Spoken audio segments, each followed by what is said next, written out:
Alrighty then, gamers. Good evening, everyone. It's been only a couple of hours since Strive for UFA wrapped up in France, but now, for a slightly different type of competitive Strive gaming, welcome to watching Bounty Hunters FT7. We are a weekly show match event open to beginners, intermediates, and sickos alike. And tonight, it's once again 7 matches of Guilty Gear Strive in the first to 7 wins format. I'm your usual host QK, and praying for my voice to last, I'm doing my darn best to not get too excited and to control my voice. For everybody knows, it's quite difficult for me, as we're coming up a little bit of a seasonal flu. So hopefully won't have to emergency mute myself to cough too many times today.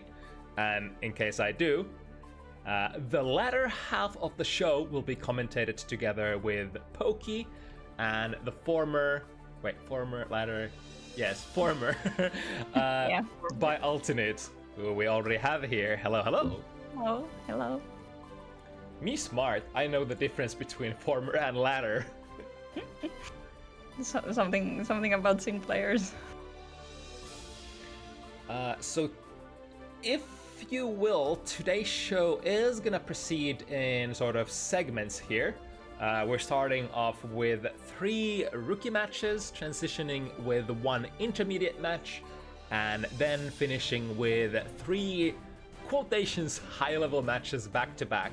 Or actually, there will be a small bump in the road since Uther versus Ren match is gonna be shifted towards the end of the show due to a last-minute circumstances. But that will still leave 2-1, 3-1 kind of a split. They're not too set in stone, I like to think. Yeah. And a lot of players, like, even when... I guess I am fairly concerned about the skill ranks or tiers or whatever you want to call them, being the one responsible for good content and even matches. But even, like, you know, sometimes you just see players doing crazy things and just performing completely outside of expectations anyway, so it's only so much that you can predict how exciting or how, you know, hype or whatever matches are gonna be. And to be perfectly honest, Guilty Gear Strive is fairly hype fighting game even at lower skill levels. I think it's like one of my favorite features of the newest game, because I think some of the best games we've had have been in the first half usually. It's like, compared to older gear, it's very easy for you to notice if, like, there's even a slight difference in skill level, because, you know, it's older games harder to pilot. But when you don't have to sort of battle against button buffer or ridiculously difficult execution and stuff like that, you get to engage with your opponent way faster, and that also sort of elevates the game to a different kind of looking level. So we are indeed blessed with that. And also, interestingly, like, if we are talking about the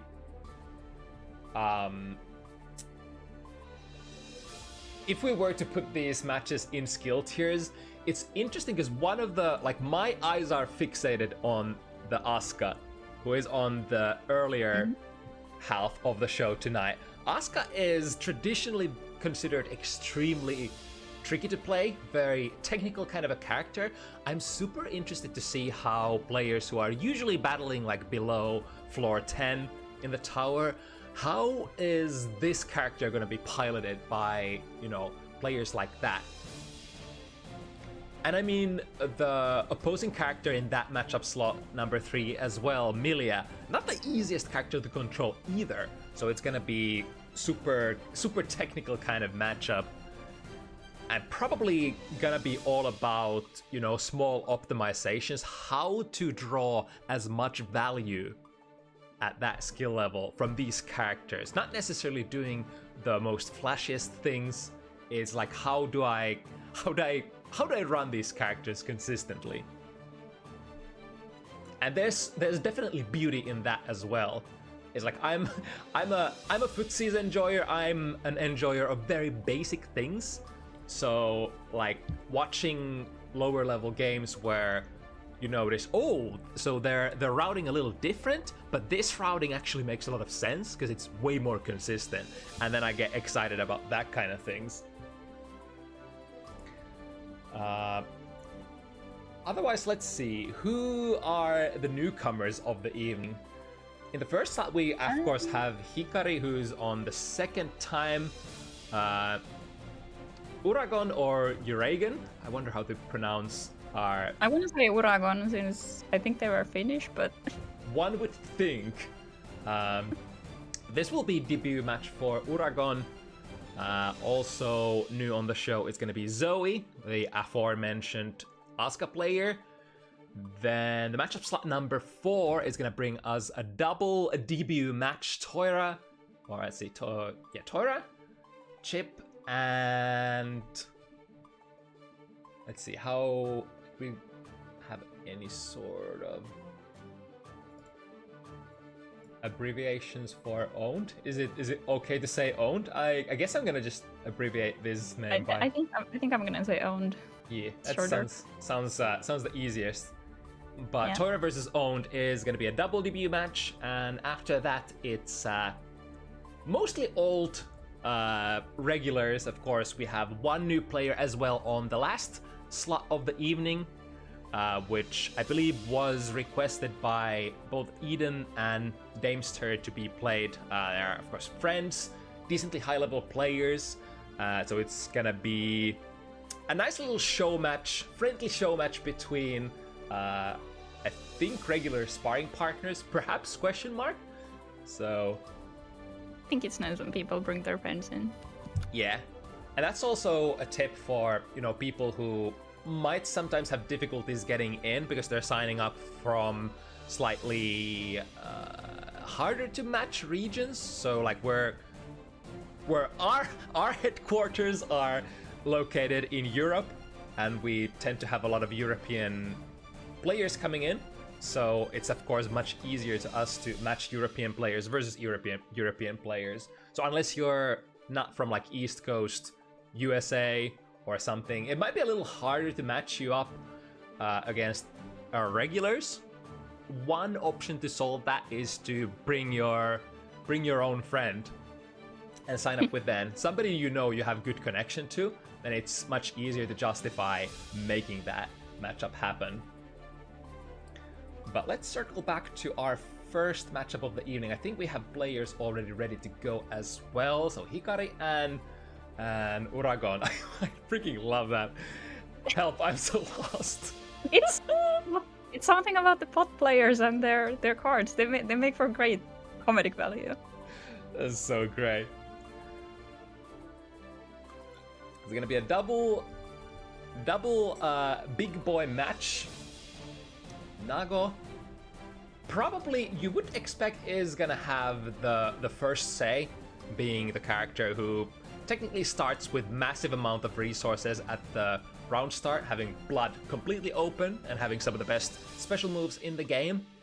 And Potemkin, you know, not known for being able to evade stuff very easily, so should be slightly above average, easier target to hit for Nago. But how's your sort of perception of this matchup, Neat? It's explosive, because if Potemkin gets in and you're at high blood and it catches you with your pants down in full screen, or like in neutral with your blood at high level, then it's gonna be a problem. Mm-hmm. But I've seen some people say that it might even be slightly in Potemkin's favor, this patch, because of the defense nerfs Nago got some time ago. Okay, well, it's been a long time ago.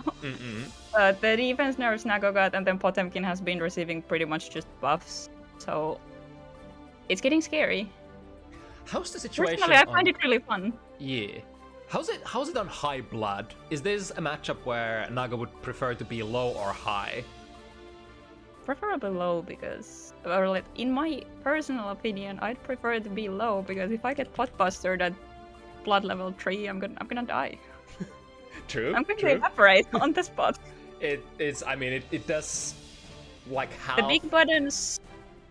It's difficult because the big buttons help catching Potemkin, but then you don't have anything to spare to actually convert and do damage.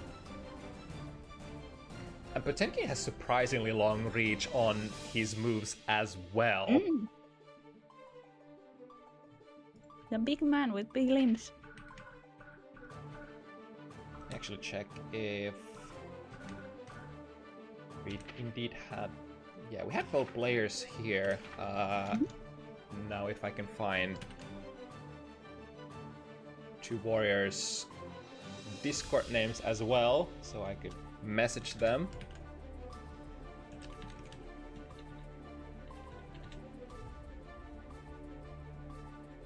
Damn you, streamer mode. Why do you hide?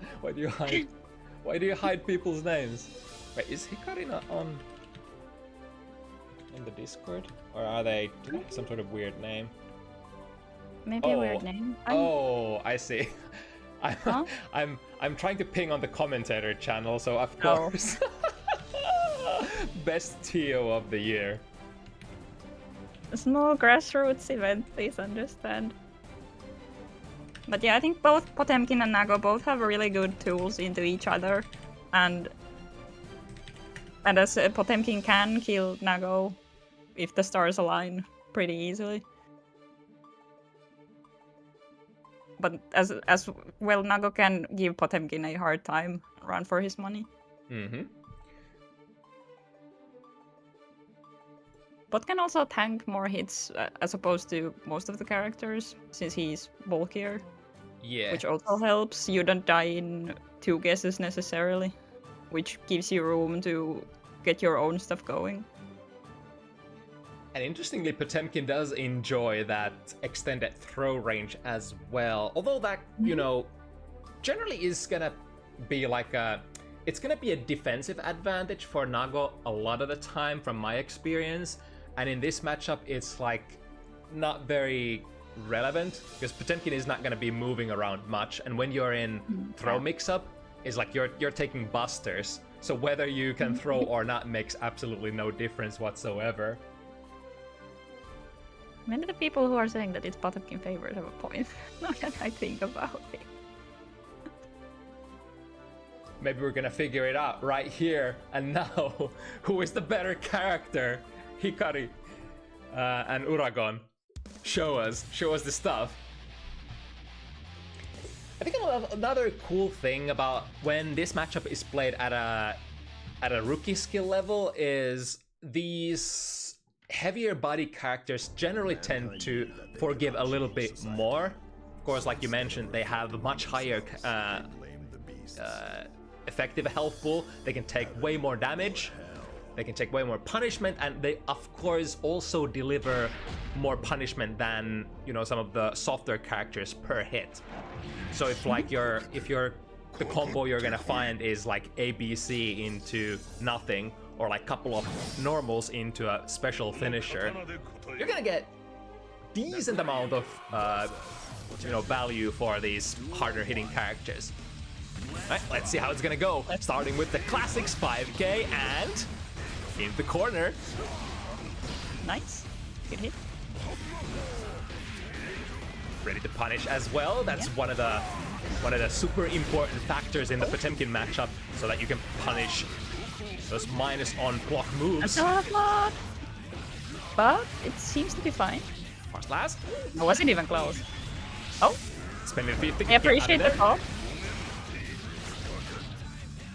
Oh yeah, they buffed that too. I've seen Heavenly Potbuster grab things I don't think it should be grabbing. I think it's like if you're even a little bit off the ground. If you're airborne, it will hit you. Yeah. Luckily, my character's in Kisk. You know, a lot of my block strings are like tight and are gonna still slam Potemkin out of the sky, so I'm okay. What about your characters? One had actually tested, and despite Beyblade being airborne on frames 5 through 12, I don't think Potemkin can actually A-grab that on any timing. Yeah, it's probably because of like, you know, how fast the move starts and how much of a gap there is gonna be between things. Yeah. Nice. This is gonna be a lot of blood and it's gonna be a pop. Okay. Don't just sit there! Get him! Oh, this is great. Nice! That's a baseball! That's actually a very great reaction there. No. Uragon did unleash the 6 heavy, which has some of the highest recoveries of the game, and Hikari was like, alright, this is an easy reaction. Super. Get the ball, get the big hit. Wham bam, thank you ma'am.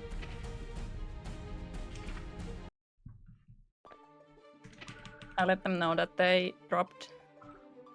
I don't know if they're gonna just do an empty round and come back to lobby. Yeah, we'll see what the players do. I think Hikari at least noticed. Yeah. They usually have 2 different options here. Players can play if they so desire, so that we can... But it's first... I can speak. It's still early in the game, so it's not too bad. It's more annoying when spectators drop at like the last game of the match. Okay, yeah, that works.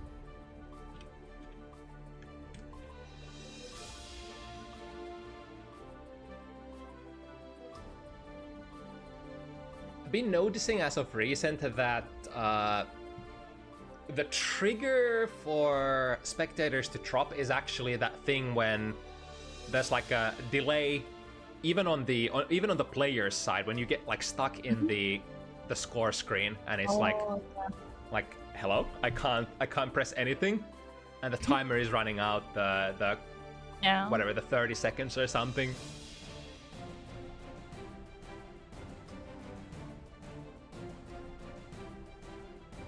Which we sort of previously thought it was just because players were mashing too fast, but you know, who knows at this point. It's probably dependent on the position of celestial object and I mean your mother's favorite color or something, I don't know.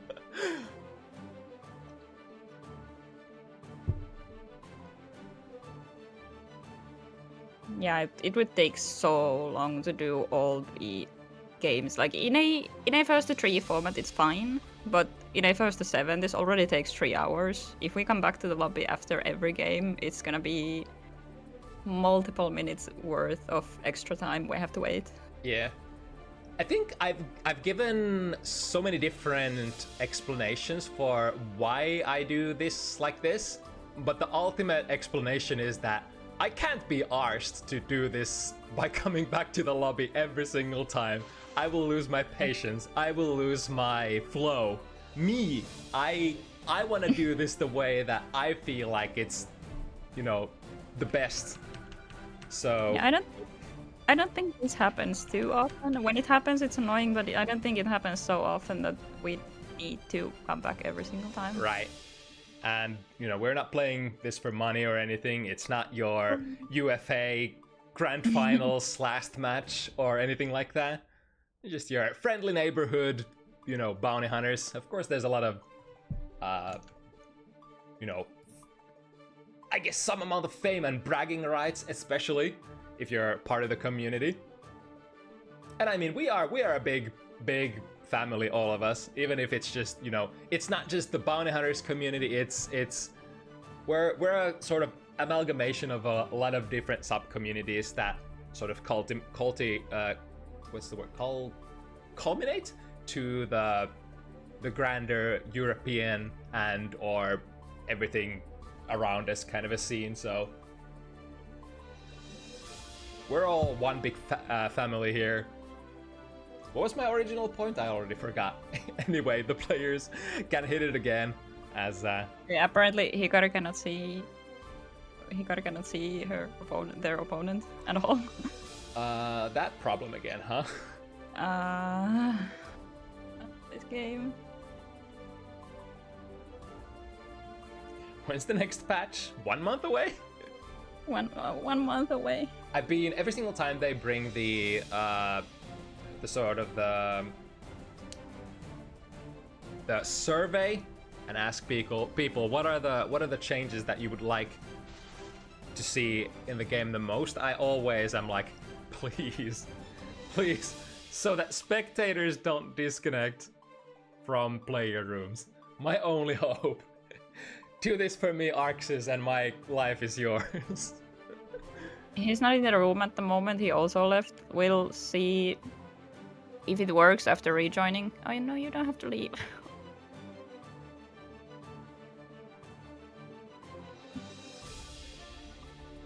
Sometimes I wonder if it's just me. Like if it's because I do make the room like an hour before the show starts. If that somehow, I don't know, times out the room or does something weird in the servers, some black magic, who knows? I don't think it's that. I think it's just this game.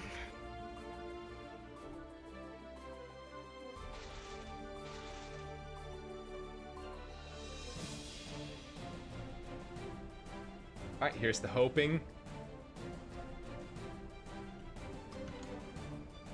Okay, Alright. thank God. Alright, back Okay, into it. game. Hikari with 1 win under their belt with that nice whiff punish on the Blood Pop Super. Wait, that's actually like going into the Blood Pop when you have 50 meter. It's a pretty great whiff punish tool because Potemkin is one of those characters who his buttons reach you from really far away, but he can be sometimes a little hard to whiff punish because of that range. But if you have access to like a super that you can just dial on reaction, such as the Blood Pop Super, maybe that's strong. I mean, sometimes I do dumb stuff like just buffer Sims RTL, and if I see the opponent whiff something, I'll just hit it. Okay, let's see. Okay, but Uragon in the corner. That's good. Nice. Ooh. Nice, very good. Oh, but the far slash a bit too early. Speaking of those very long whiffing buttons, too heavy from Nago is one of those as well. And now this is gonna be a lot of damage. This is what I mean. That's so much damage. That was basically half damage on Nago, who is also on like relatively low life, so guts have already kicked in. Even still, Hikari did manage to get the last hit there with the last bit of their blood pool. Big DP round start, not going into much. Oh no, cornered themselves. Okay. Apply some pressure. Nice. I love 6H. I love 6H. Even though it doesn't special cancel anymore, it's a great button. Oh, not quite. Oh, but gets the win anyway. 6 heavy from Nago has transitioned to be it is like a utility tool of sorts. I mean, it's still a very great combo finisher, but like, that's what I always wanted it to be. I was asking in season 1 that make it, instead of like being both a high damage combo tool and also giving you blood back then, like it was an actual Fisher Price button. It did everything. That's kind of a mature fighting game take, especially relevant to Guilty Gear Strive, because I think with the design philosophy of Guilty Gear Strive, there's a lot of moves that just do a lot of things, whereas I would maybe enjoy the fighting game to have like fewer functions for certain things. Like, it's fine to have niche tools that you don't rely on too often. Although that will make it, of course, harder for like newer players to understand. Yeah, it has the burst. That's a pretty scary situation to be in. Taking a little bit of momentum from their own burst as well. Hikari, nice. Uragon is loaded with that meter though, so we got a lot of options here. No RC yet, but which is also a pretty good button in this matchup, considering how often, like, Potemkin is in the air pretty often, especially if you're hard rating stuff like back Mega Fist. It's really good. Yeah, now that I think about it, it's probably one of the few tools in the game that can do just about anything to Mega Fist. I think like characters like Bridget's Too Heavy come into mind. interesting interaction. Oh no! Got the hit. Okay. Do I have the Baseball? super? Oh, no baseball.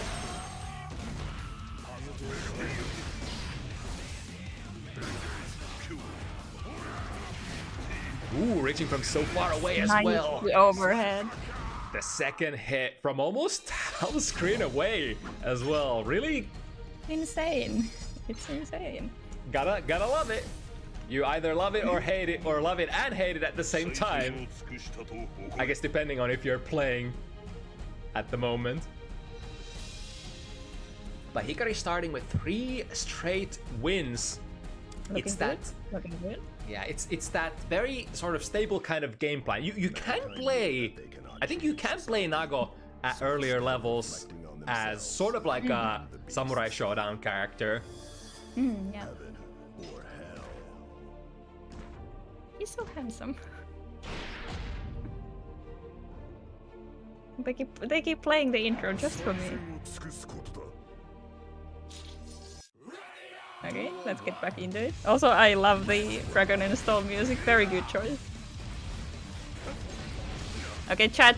Does it say radio or let it go? I still don't know what it says. I think it's radio, but I've heard let it go once, and well, half of the Finnish Discord memes radio. Ooh, very close, even with that 6 heavy. Good super here. Ooh, doesn't even need to. Right. Because the startup is so slow. Trade, but usually the problem is that, you know, you can't really trade with that super because it's definitely not in your favor. But if you're at that low health situation, why not? Good check there on the forward. I forget what the blood situation was, but Farslash does get faster at higher levels. At its fastest, it's gonna be 12 frames startup. Ooh, spending decent amount of blood. Are we? We're going the other way. Oh my god, the last and not even popping. Literally 1 blood away from that's... popping there, Hikari. Yeah, that's a really annoying button to deal with at times because you gotta be a bit preemptive with it. Nice, got the punish. Spending lots of blood. Looking good. Oh no! Oh no! Oh, this is death. I love that as well because the sort of the animation of the Potemkin Buster is gonna waste time and doesn't stop time. It's gonna deal a little bit of damage before that big Buster damage comes in as well. And that is basically Potemkin's fastest button at the same time. His 5-framer, 5B, but also the Buster, 5 frames. Very low, high amount of blood here for Hikari. Tried the very OG kind of situation there. Hammerfall into a break, which is of course very slow in this game. That's why you don't see that kind of pressure anymore. 1 hit point. 1 magic pixel away. Oh. Very understandable reaction there from Uragon, I want to say. He's like, frick, I can't take anything. If I get Samurai mixed here, it's over. So try to go for the gold burst to get a little bit of an advantage, and I mean, it would have hit almost everything else, I think. Maybe not 5H. Fine, it happens. I do that all the time when I try to buffer super. So instead of reflecting on themselves, they blame the beasts. So it's 4-0, I believe. Yeah. We're gonna starting to get into the region where the score is pretty high and the other person needs to do a lot of work to catch back up. You know what's funny thing I just realized? It's like I didn't actually put the self-mute button on my OBS side, so I've been just coughing into my mic already. Oh no, you haven't. I haven't heard anything. Yeah, because it's just you go quiet every couple of times, so I was like, okay, coughing. It only mutes my Discord, but unfortunately that doesn't do anything to the stream side of things. Right. Oh, okay. I'll fix that. Well, no one has complained. No one has complained, so. Nice, beautiful. This is what we call a Nago round. Let me cook up a self-mute button on OBS up quick. Oh, it still hit! Nice, beautiful conversion. A shame. Oh no! Me and my mouth. Nice. Oh! Yeah, that's super minus. You should never do that unless you're like 150% sure that it's going to hit. Okay. Nice! Catches the dust! Okay. Still has burst. Ooh, goes straight through the 6B.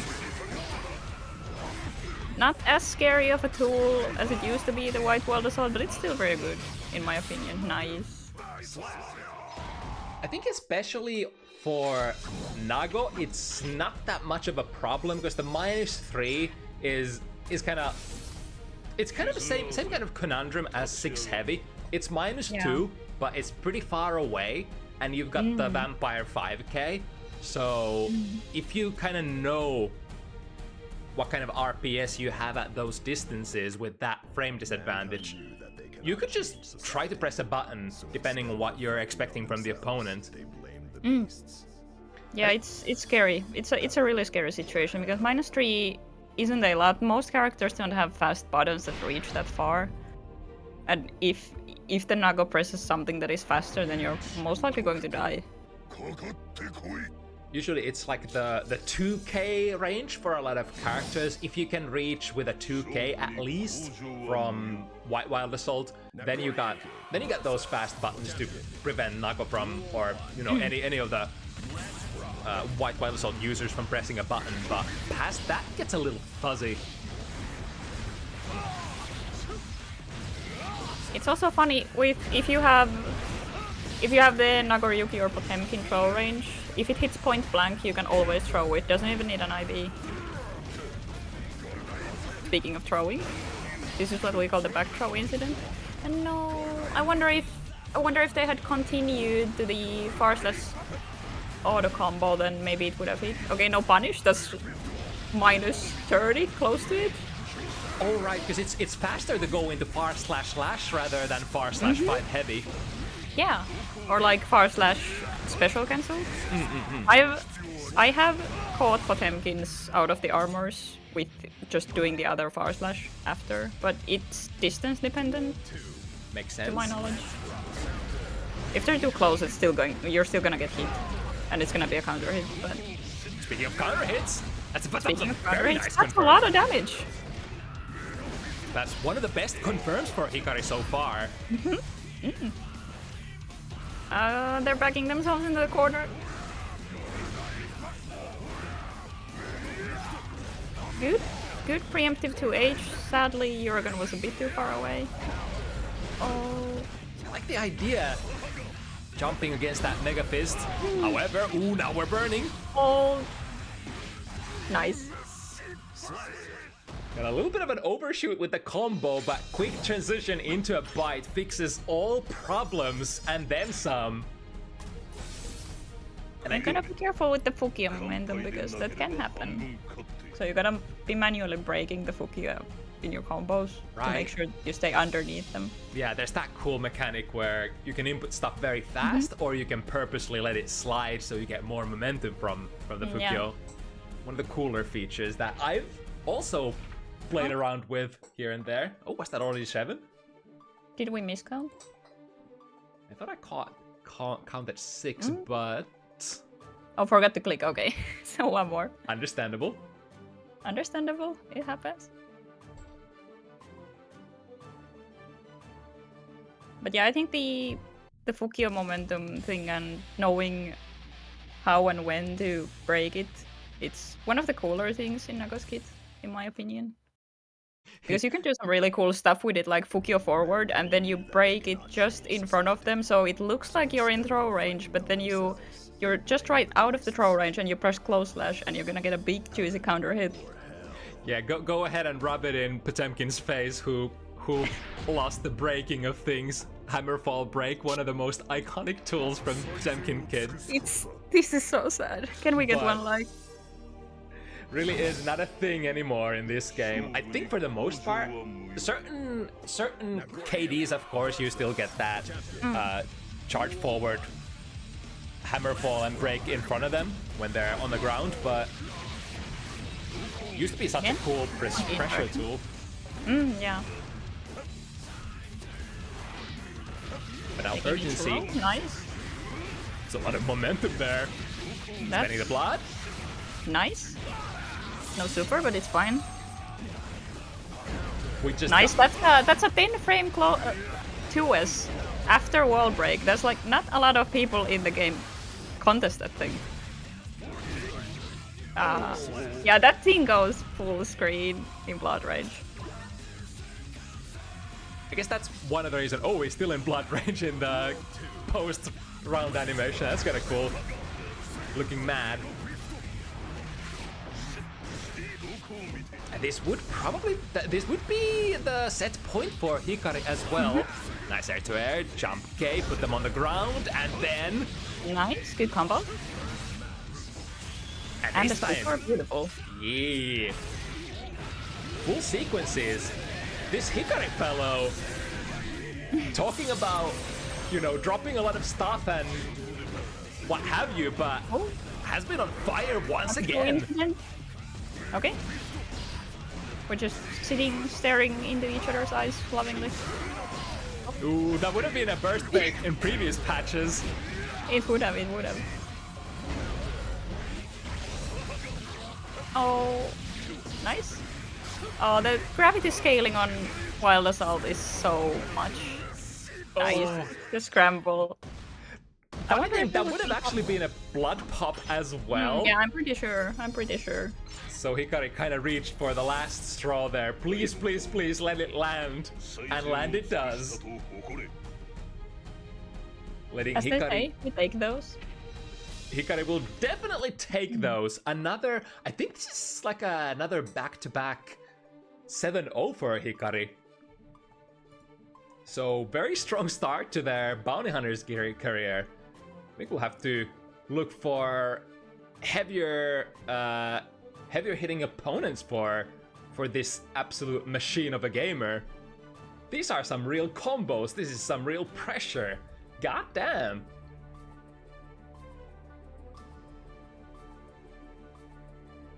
So, up next. So we're gonna be skipping the... Oh yeah, right. Uther versus Ren. So hopping to the Zoe versus Horizon match next if the fellas are ready. Let me check. I think we saw this earlier at the UFA Top 8. I'm pretty sure there was Sorani versus Tando game at some point. Let me think. So in the... Zando was in the winner's bracket all the way till the end. Yeah. And then it was... Yeah, I think the first game was Sorani versus Tando. Yeah, it would have to have been. Because then Sorani was in the loser's bracket against Verix at some point, lost to Verix, and yeah.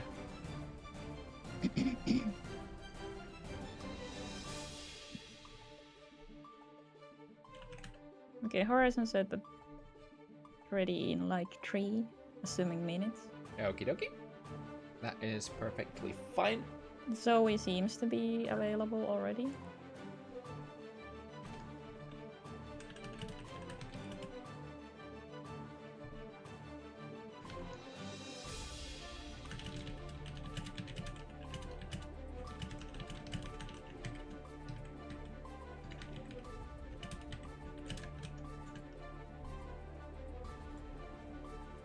So this would be the... I'm so happy that we're getting at least one Asuka because of spoilers. I guess did everybody watch UFA? I guess it's not the biggest spoiler in the world that, you know, the wizard man won. So congratulations to Zando for a really cool Asuka performance. I think flawless run as well. Pretty sure he was a winner. Yeah, he was a winner throughout the whole thing. But I'm really happy he won it because he's been talking about like he's putting in so much work with Asuka and always doing his best. So it's really nice to see that it pays off. It's kind of like double. I'm trying to decide if I want to go with the toxic take or the wholesome take first. I'll go with the toxic one. I'm so happy that Slayer didn't win because, you know, screw you Arxis for releasing Slayer like this. But also, it is really cool that, you know, a character that requires so much work to be effective, a character that has like probably like a handful of players who can play this character really well in the world, and maybe just like 2 who can make this character work at, you know, high level tournament kind of gaming stage. Yeah, and especially because Sando has been super consistent. I think he's been top 8 in every tournament he's been in with Asuka. Like, that's really good. To quote a friend of mine earlier, we were talking about this, and they said that, yeah, it's really cool to see Sando win with the most horrible card RNG known to man, or something along these lines. Yeah, it's super interesting as well. It's like, of course, you know, from an outsider perspective or non-Asuka player perspective, like many of us can name combinations of cards that usually tend to not work very well. But there are also, I think, for players, like top-level players in the world, such as like Zando, they've learned to sort of deal with those situations. They can see things, they can see combos, they can see outs that we don't necessarily see. It's like, all right, I have a pretty bad hand here, but I can make it work by doing, and then they do it. Yeah. Of course, having 50 meter is super important for Asuka, for getting rid of those bricked hands when you just don't have any time. But also, it can be a lesson in, you know, just using Asuka's normals, because you don't need much else than knock your opponent down once, and then you get tools to do something about your hand as well. And it can be surprising for the opponent sometimes when most of the match you are just that spellcaster, then suddenly Asuka comes forward and hits you in the face and tries to high-low you with 6k and 6 heavy. You're like, ooh, whoa, what happened? Really requires you as the opponent who's playing against Asuka also to look at their hand and to sort of understand, what does this hand do? Can Asuka do something with this? Or does this hand prompt Asuka to perhaps go offensive or assume like a defensive position with 2Ds? Because even if you don't really have any spells to use per se, like offensive spells, you always have that trusty old 2D, which is technically, it's a very special kind of 2D, not really a traditional sweep. It's more like a fireball that moves on the ground, kind of like a super fast projectile, right? Yeah, it is a projectile. What's Terry Bogart's fireball called again? I forgot. It's like you don't ask me for move names. I only know my own. You speed up that move, and that would be kind of like 2D from Asuka. Yeah.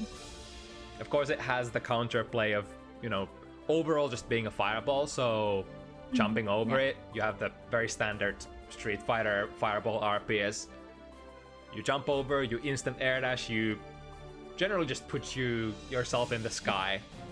You press Beyblade, that goes over it. Yeah, it's airborne frames. That works too. It's so silly. It is also technically whiff punishable, although I would imagine at this skill level, not probably gonna play too much into the match. I mean, it might, because this is Milia after all. And yeah, Milia is super good at whiff punishing, so I'd imagine she gets some mileage out of that. But I've been working with that 2D whiff punish myself in the Sin matchups. So imagine like any standard character. Even Sin is not even a standard character. Sin has like rather high far range character and has really good whiff punish capabilities. And sometimes even I struggle with punishing that 2D from Asuka, even if I know it's coming. Yeah, I don't think we've punished it that much. Usually it's just me going over it by accident because I was mashing Beyblade without thinking. That's I'm like, yeah, we take those. That's what I wanted to do. Yeah, that's the more common situation. But it is technically, it is feasible. My long time fighting game opinion is that it is definitely doable when you sort of tinker around with that in training mode. Yeah.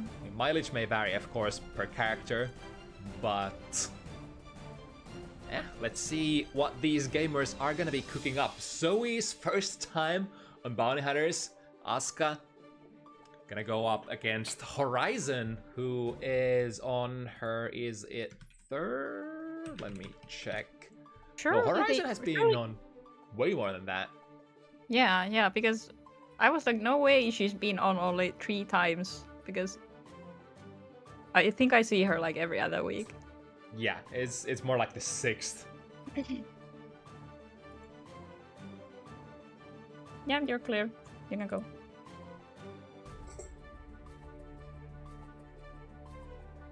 And cool enough, Horizon did finally get the W in on her previous match on Bounty Hunters, so it hasn't all been, you know, just downward spiral. Okay, let's go. I have no idea how this matchup actually plays, but from what I saw watching the Zando versus Sori earlier in the UFA top 8, it looked kind of bad for Milia. So if it's actually Milia favored, then Zando is really good making it look like it's Asuka favored. Yeah, to be honest, Zando does make the like a lot of matchups look Asuka favorite. I think it's like it's one of those matchups where you can compensate with just super keen game senses. But it's of course very hard to do. Yeah, I think because a lot of the cubes go pretty high, I'd imagine that's a problem for Milia because she wants to be in the air a lot. Yeah, that's a very convincing first round. No, I spoke too soon. I'm sorry. Comeback coming here. Comeback coming. That's a close last starter. But with the Septem, missed the 2k into 6 heavy link there. Oh no. That was amazing. As I was saying, very convincing round. That could have honestly, if Horizon completes that Septem combo and breaks the wall, that would have been a really nice comeback opportunity for sure. Nice. Ooh, the far slash, Milia's far slash, it's so good. Unsung hero of many matches, gets there before the spell is activated, and from that, breaking the mana shield, breaking the wall. That's a mana. You get the plus frames. That thing is so fast, it could as well be a reversal. Yeah, it's like what? It's 6+1. Yeah, it's faster than 5 frames total or something, if I recall correctly. Like it's 6+1, so 7 in total. But it's super fast. That is very fast for a super, especially since it doesn't disappear once it takes off. So yeah. Might get a couple 2Ks in there. Yeah. But Horizon, when you push the corner completely dodges the fuck orb. And the hard read. Beautiful burst. The jump cancel. That was a big decision as well from the Septem combo. No worries. This time we are still chasing the wizard, and wizard is out of mana. Okay, again, get them plus frames in. I don't know what he's gonna do with plus frames, but okay, we got the mana shield back. Mana reach and buff is activated, but empty looking hand here. Speaking of back throw incidents. Ooh, that's a... Oh, I was about to say, that's like the perfect combo of cards to draw as well for Zoe. First draw, the Rainbow Cube, like basically the best combo starter you would love to have in the corner. Very easy to poke at round start or like a neutral position, but when your opponent is in a pressure situation, it just locks them down. And then the next card Zoe drew was Arpeggio, which is technically the biggest I will hold you down for the next 5 seconds. Beautiful YaBoiSpades. It's looking a bit stuttery. I hope it's only on the spectator side and not on the player side. Yeah, this is France to Sweden, so not the biggest distance, but... Not the biggest distance, should be playable. Oh, out of mana. Ooh, the Mirage with the low profiling properties goes through that far slash. And then... big close slash. Beautiful. I like, even though Horizon has been dropping some of these repick combos, is able to transition into the pressure right after. Ooh, cute little sort of a reset there with Capel. Right into the orb. Ooh, having a little bit of difficulties with getting the right spells here. Faded the burst, but -2. What can you do? Okay, yeah, that's so big, it's hard to get over it. I'll try to go under, that's actually so smart, but the distance just wasn't enough. We're starting with very diverse hand here, high lows, lots of spells, finding the hit. Nice! Beautiful! That's Mirage. actually really good. At least it looks like it's really good. Another cool thing is that Mirage can be cancelled at any time to other special moves, so you can sort of extend its low profiling properties to some of your further reaching specials afterwards as well. Surprisingly a lot of damage against the Asuka with the mana barrier, but I think it's because it has so many hits, it probably got crushed a fair amount. Okay, looking good.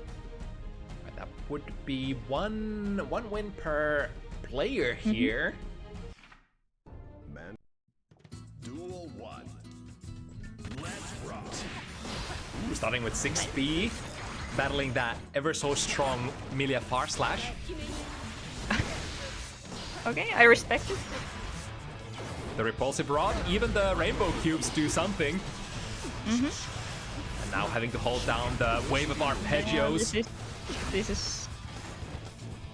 is a situation you usually don't want to find yourself in. Going dangerously low on mana, and this is a soft knockdown as well. Let's see if Horizon... Empty it, but... Okay, get the Blast Frames. Oh. I think that even on that soft knockdown, if you... I wonder if even Winger could go through that particle sphere. So even if you don't get a hard knockdown as an Asuka, and you have the 50 afterwards, you can just throw the particle spear and it's kind of hard to escape. Nice, gets the poke in. Nice. The arpeggio goes online. Big. Oh, that was nothing. No super, sadly, but it's fine. I think. Yeah, hold them plus frame. Oh. Ooh, tried to throw. Oh, nice.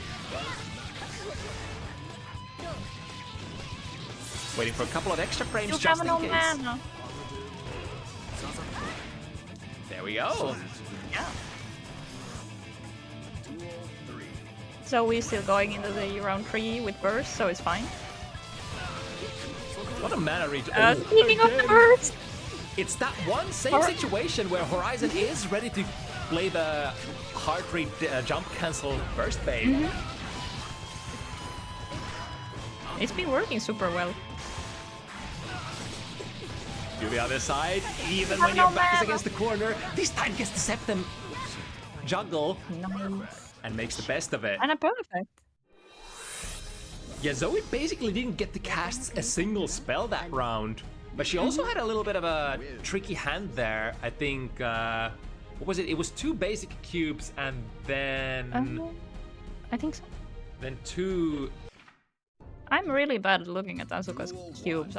Or like the cards. I really should work on that. Yeah, it takes a little bit of reading though, Vicky. I was like, this character is so much fun to watch that I just wanna sit in, you know, the Vicky or in front of my spreadsheet and just learn the spell icons and what they do. Ooh, is that them gonna go through? Yes, indeed. Definitely. Ooh, going into a really big combo as well. There's some projectiles that the cubes don't interact with at all. They just go past each other. I know McNuggleton is one of them, but I think there was something else. I think it might have been Leo Booms, which is interesting. Okay, I was so scared that she's gonna pop off the wall. Ram swords for sure. I think clone goes with every single cube. They just ignore each other completely, which is usually bad for Nago because the cubes are faster than the clone. So the cubes will hit you and the clone will disappear before your clone hits Asuka in most cases. Nice pickup. Nice. Yeah, I think the problem wasn't in an aerial combo there, so you couldn't super. I think the solution is to cancel into Turbo Fall if you can react to it, but very hard, as many things are when you're playing. Hard. This seems to work as well. Oh, still gets a pickup. That's insane. And the wall splat. Nice. Oh my god. It's the same Septem pickup that Horizon has missed a couple of times so far, but this time gets it clean. Such a sick string. Oh, I love it. I'm super infatuated with the characters that have just kind of like during a combo string, a super that just gets you so much value and lets you pick up afterwards. And Septem Voices is one of those tools. It not only gets you like really good repicks, but it can also set you up with like the plus frame advantage of your dreams as an ender, which is certainly valuable for Miss Rage here. Oh. The idea was to mix up with the teleport during the play with cubes. Still in a tricky situation. Not only does need the mana, but needs to draw more cards. And the Far Slice again! Oh, good. Oh, okay. I'm gonna be honest, I probably wouldn't have reacted either. Handful of nothing but utility once again. Zoe has had a lot of bricked hands many rounds in a row. But I mean, it's not like there is nothing you can do about it either. It's kind of like things that are sort of can be micro mistakes or micro adjustments that you could make. You know, am I gonna draw mana here? Am I gonna draw cards here? And stuff like that. It's really hard to judge like where you actually make the mistakes as Asuka. Yeah. Nice. Oh, using Beautiful Asuka's normals. answer to 6p. Uh-huh. The backwards air momentum. Oh. Ooh, hello! That's an option for really fast-moving characters. Because the TK Screamer or the Jump Back Screamer is very common round start option from Asuka. Yeah. Which a lot of characters just can't overcome. Ooh, we good? Try the earth. No, not like this. Okay. Okay, I think we're fine. Maybe it was just us. I like to think it was just us. It's all my fault. Trust me. Nothing wrong with Lord and Savior Ishiwatari's servers. Oh, that's a pickup as well! Nice! Okay, gets the hard knock now. Just a teeny tiny bit of mana left. Okay. I wonder if that was supposed to be a TK something? I'm not sure. I forgot which button is Bad Moon. I think it's K. Is it a heavy? Or... Oh! Yeah, that's a bad time to be refilling your library. Like characters who have a full screen reaching super do have like decent amount of utility against Asuka with that. It's like the gun super, Septem Voices, Joker trick, moves like that. Abba's super. Because a lot of the time... Yeah, a lot of the times, like when you just cast a spell, you would like to follow it up with a couple of follow-up moves, such as like drawing a card and drawing mana, which can sort of leave you in the middle of that vulnerable position if the opponent just full screen supers. Yeah, I'm gonna be really careful here if Horizon has meter and is in full screen. Horizon messed up the TK and got super jump shaping. Okay, yeah, that checks out. Ooh, nice with punish. Or perhaps, so we try to press a button afterwards. Working with the combo again. Safe drop in the corner. The S, or rather the heavy disc, does not get the wall break here. Oh, what's gonna happen here? Oh, they go through each other! But the particle sphere just gets there a little bit faster, or rather, Zoe just had more life to spend. So fast. I think the particle sphere might have been faster. Because it's super fast. That's a lot of damage. Okay. Using the remaining 50 to mulligan your hand. These spells here, if we only had mana to open up that arpeggio. There we go. Now what's it gonna do? Overhead. The cool thing is that, like, you don't necessarily need the difficult left-right mix-ups. Like, don't need to have that teleport card in hand when you open up the arpeggio, the gates. You could just utilize like very basic things like 6K, which is a low, or 6 heavy, which is an overhead. Just run at them and do your command normal high-low instead.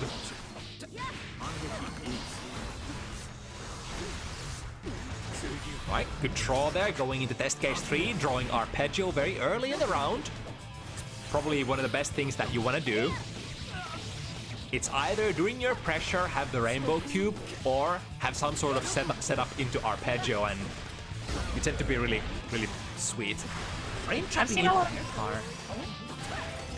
Oh, no mana. Oh, this is... Oh, it just fun. I think that's a very, very common thing, having too much juggle distance there from a counter hit, if I saw correctly. So I've been doing some Milia theory crafting, or rather combo stuff recently myself. So I've been getting a little bit more familiar with some of the things that can happen when you're comboing with Milia. Nice pickup. Juggle was just too high from the... Because I remember there was... I think there was a counter hit. So that's probably it. Oh! Speaking of the teleport mix-ups, I think that's the kind of go-to, especially if your opponent doesn't have a burst or YRC ready. There's really no risk to teleport left-right with the arpeggio wave. Oh, that's a sad little drop, but... Oh, nice, good bait. Wow, how many of those has Horizon had already? That's like the third or fourth one. Oh, cross I think with the more turbo. birds have invaded rather than actually hitting Horizon. It's a mana break as well. Oh, you're so dead. And cashing out for good measure there, Horizon.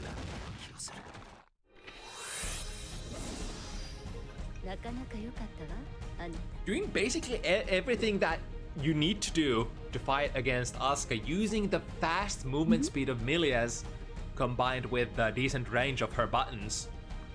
Bar slashes, the 2Ks. 2K is another really MVP button that just reaches so far for Milia. Yeah, the dash 2Ks and the dash bar slashes have really been doing some great work for Horizon here. That's 3 screamers. I mean, that is one of the slower spells. I mean, it's a good defensive spell still, but usually not the... Oh. I mean, it works out there. Okay, nice, good jump. Ooh, the opponent coming from the air. Just cast. Yeah, you first, keep them in corner.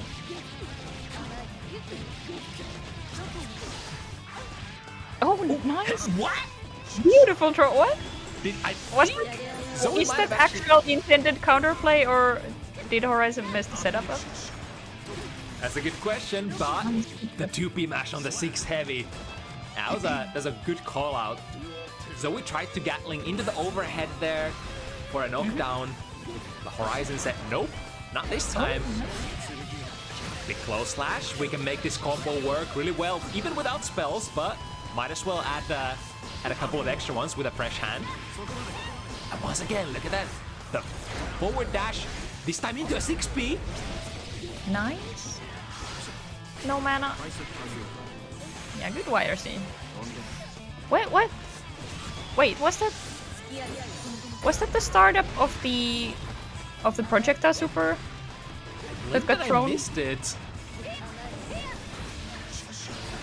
But I mean, technically, I think it was the startup of it, but I might have been smoking crack because I saw that effect, and I heard the sound effect, and I saw that effect on the floor after Horizon got thrown, and I'm like, well.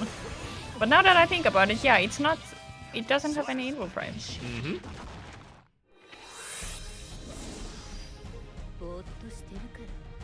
It's 2-6 now, I believe. I think so. And Horizon with decent amount of momentum and probably confidence as well, because it's been going pretty well so far.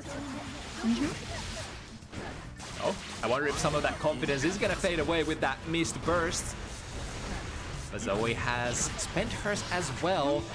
His hand is nothing but utility. Yeah, that's bad. It's especially bad when it's nothing but staves as well. Alright, finally drawing some good stuff. Slow down. Alright, what you gonna do about this? Swing bar slash, go under with Mirage.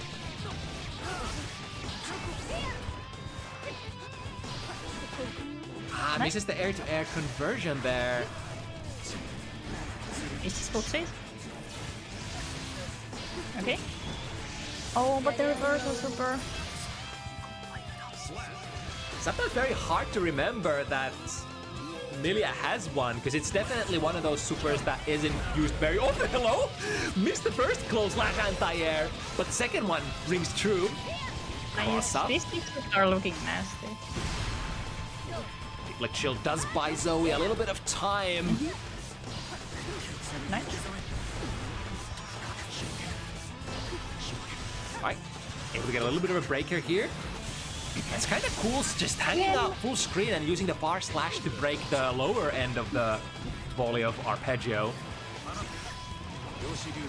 Alright, and then... That wasn't fun again. So we tried to recharge and rearrange her library in full screen, and Horizon just said, nah. I have a full screen super. Oh, catches the hair car. Oh, but back go. Zero attack spells again. Oh, Zoe's still alive. Has to take this 2K, 2D into a full combo. Another round where Zoe just found herself having nothing but unusable spells. And Horizon's showing no mercy. Get in, get that mixer going, get that damage flowing, and knock out the wizard. Very good showing from both players. It's definitely like the combo play and the basic like spell game for Zoe looking really good. Like I think she dropped like no B&B combos whatsoever that game. But it's more the sort of the harder decision making, like when do I draw, when do I recharge, how do I flow between segments. And it's so easy to find yourself in a situation where if you overextend during like one sequence and you like forget to draw cards or forget to recharge mana, and then you're suddenly in a situation where you're lacking one of your resources and just can't do anything, it's super tough. That character is hard to play, but you know, very fulfilling to play at the same time. Very fun to watch. It's very fun to watch. Alright, next up, we're gonna flow into the quotations intermediate match.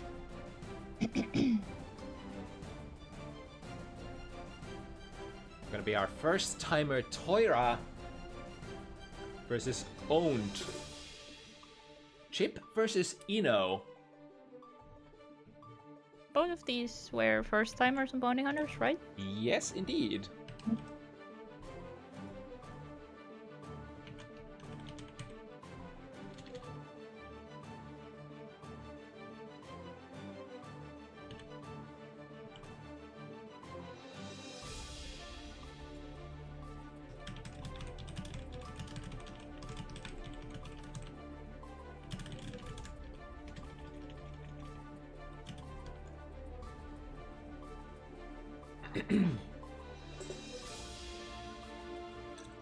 Alright, so far so good. I've somehow managed to control the volume of my voice so that I'm not dying yet, but let's not curse myself completely. So we are barely not even reaching the halfway point yet, as quite a few matchups to get hyped over still.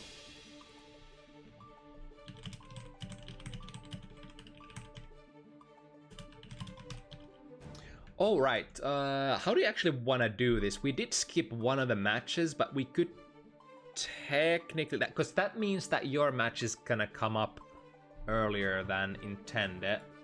Let me actually see the. Yeah. So when is the match that we skipped? When is that going to happen now? It's gonna happen at the end of the event, I believe. So that would mean that your match is gonna happen after 2 games. So it's up to you, I suppose, if you want to hop off now. 2 games after this one. So this one and then next one, and then it's yours. It's probably smarter if I hop off now. Yeah, that works. And we switch to Poke. So then I don't have to rush too much with my own game. Yeah. Let's do that. Yeah. Right, so Thank you for having me. It was a very fun time. Thank you. I'll be actually I'm not gonna leave the room now that I think about it. I'll be back in a second. Yeah. We're gonna see ULTINEET later. Good luck to her. Yeah. Thank you. Bye bye.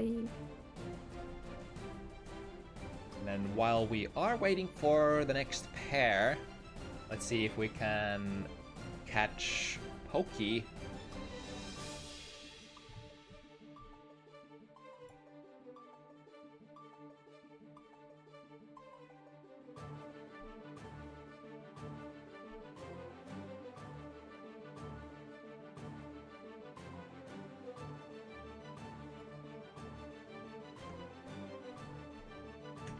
I think we have one of the players already in the room. Let me check. Yeah, we have Toyra. Oh, actually, we do have both. Also, howdy, gamer. Hello. Hello. I found the server. Let me see if I can actually delay the players a little so that they don't start yet.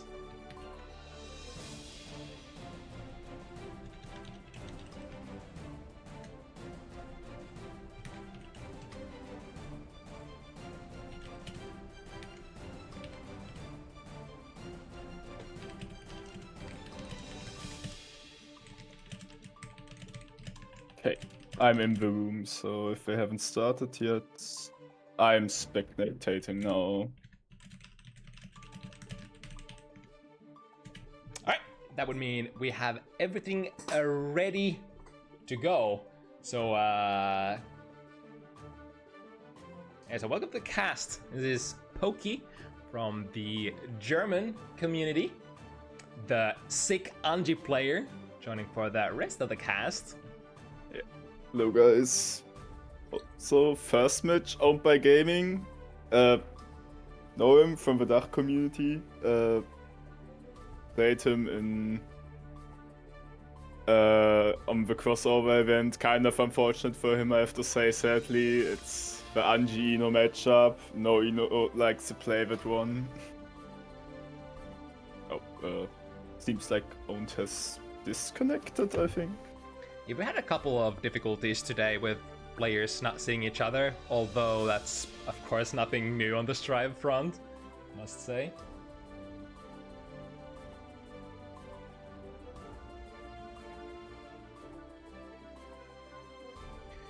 So Ino versus Chip. Fast stuff versus I imagine this is like one of the trickier matchups for Ino, because it's like the neutral is kind of hard for Ino to control to begin with. You're kind of that character who tries to hard commit to really wide swings in an attempt to knock the opponent down. And once they're down, that's kind of when you get your ball rolling. But Chip being super fast and kind of very difficult to pin down with anything, it's gonna prove probably a massive challenge to find the initial hit on Mr. Xanath. Yeah.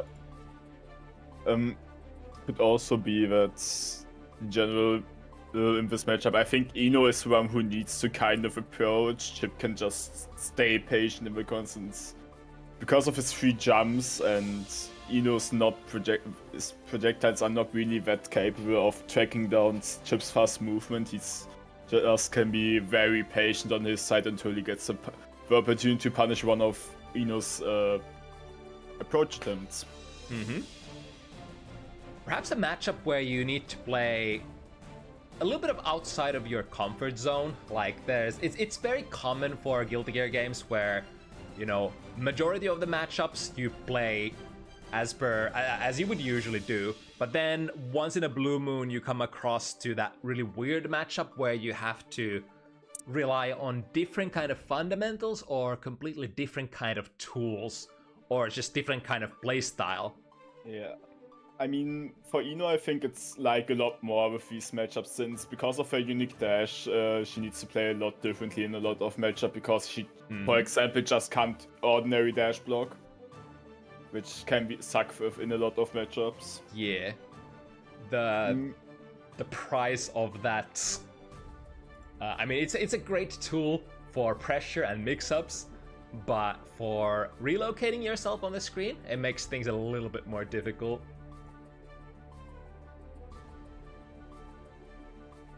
Broad review. I don't know who that is.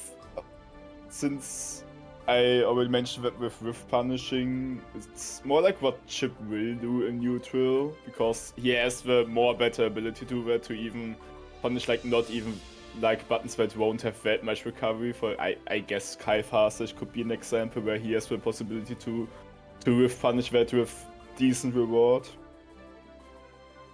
And I would personally also say that Gio also falls under the kind of archetype of being a better with punishing character, because of her very fast step dash, which like covers also like a third of the screen.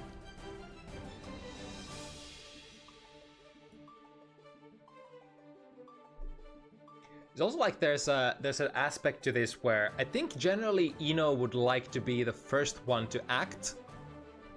Be it like, you know, you could take a massive risk, because a lot of the stuff that Ino can swing with have big payoffs and usually tend to sink. But against Chip, the kind of more passive kind of playstyle that you probably want to usually take against Chip, like trying to adapt that sort of playstyle as Ino can be super tricky.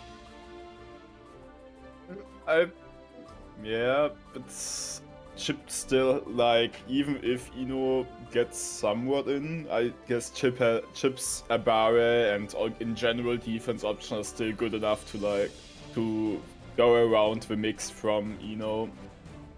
But still, like, with very much carefulness to avoid being like two shot, since Ino can put out a lot of damage from the right hits. Speed of your buttons also definitely, like you said, is a factor. Chip can press. Chip has a very massive variety of different kind of tools that you could press to abort, sequences, like 5B extremely fast. Yeah, I guess I would define the 5B currently as a more 4-framer, since the 3-frame hitbox like very tiny, not hitting a lot. But then you also have the DP option available as well. So lots of different options to choose from when it comes to trying to prevent, you know, pressure once it starts. Although they do say, doesn't matter who you are when you are in the blender. We'll see if that's that's true or not. All right, so 2 players making their debuts on Bounty Hunters, Toyra and Owned. Let's see how it's gonna go. Mankind knew that they cannot change society. Does he have... Instead of reflecting on themselves, they blame the beasts. Yeah, finding that initial hit is gonna be super important for Ino. Other than that, you know, Chip doesn't probably care too much how this matchup is gonna be played. You can play it in many different ways. Ino is more the character who is sort of restricted to certain kinds of trajectories, certain kinds of game plans. But once you get that hit, once you get that knockdown, it's usually gonna be okay from there on out.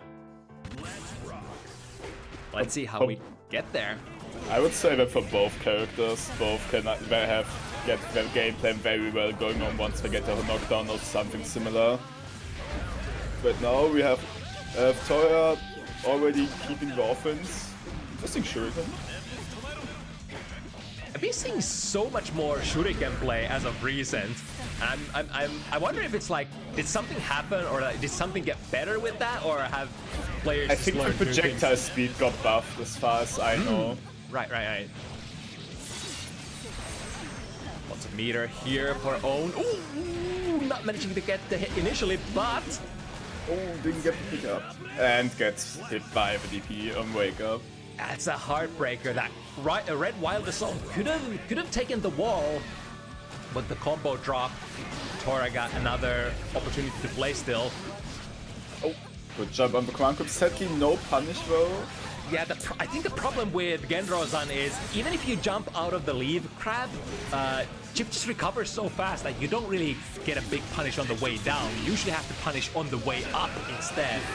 Yeah, with an air throw, get the optimal punish. Oh, that's unfortunate. That's shit. Oh yeah, that kills.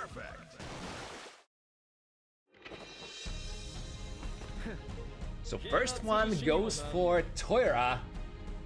A fast one at that as well.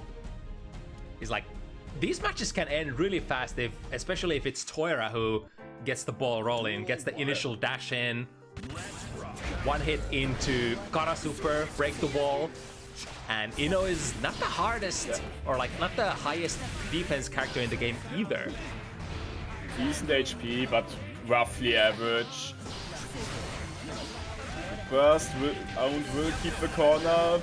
Toyra still bursts out, knowing that if he gets an hit off, it will likely be his game. Oh, that 5H, strong. Blocks the overhead. Doesn't continue from the 2K. Oh, yeah. Another big heartbreaker there for Owned. Had the punish on the 2K, but no follow through. Punish. Oh, now back on offense. Decent corner carry. No safe jump, but no DP, so it's perfectly fine. Counted. Sadly, not quite enough for the super to get an advantage after the wall break. But now with the follow-up hit is gonna be enough.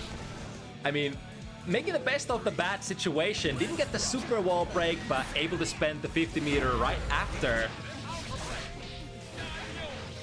But now Toyra working with the first knockdown. That's like over half of your hit points as well. Reach the stroke to victory going in with the 2D. Oh, into Johnson Roger. This super will never... Yeah, I want to call it out. There's a 50-50 chance I will chip the command grab after that. It's so common. I like it. It's kind of like either the command crab, or then is it the diagonal alpha that they like to use because they look kind of similar. Or just in general meet close slash, which is also a good option. It leaves you like perfect spacing for like a kind of mix between Alpha Blade and the command grab. Here's the other side of the coin. That was also just one combo for Owned. one wild assault conversion, we got the wall and got 60% off chip. Oh, bit too early with the blanket. But no punish. Oh, getting his game back on. Wild assault, that should be. Oh, no, not quite a pickup. But that should be it further around. Yeah, despite having the combo drops or interesting, like, strangely weird routing, is still able to, you know, keep up the pressure afterwards, which is kind of the most important thing. Even if you make mistakes, you know, just Good follow mash. up.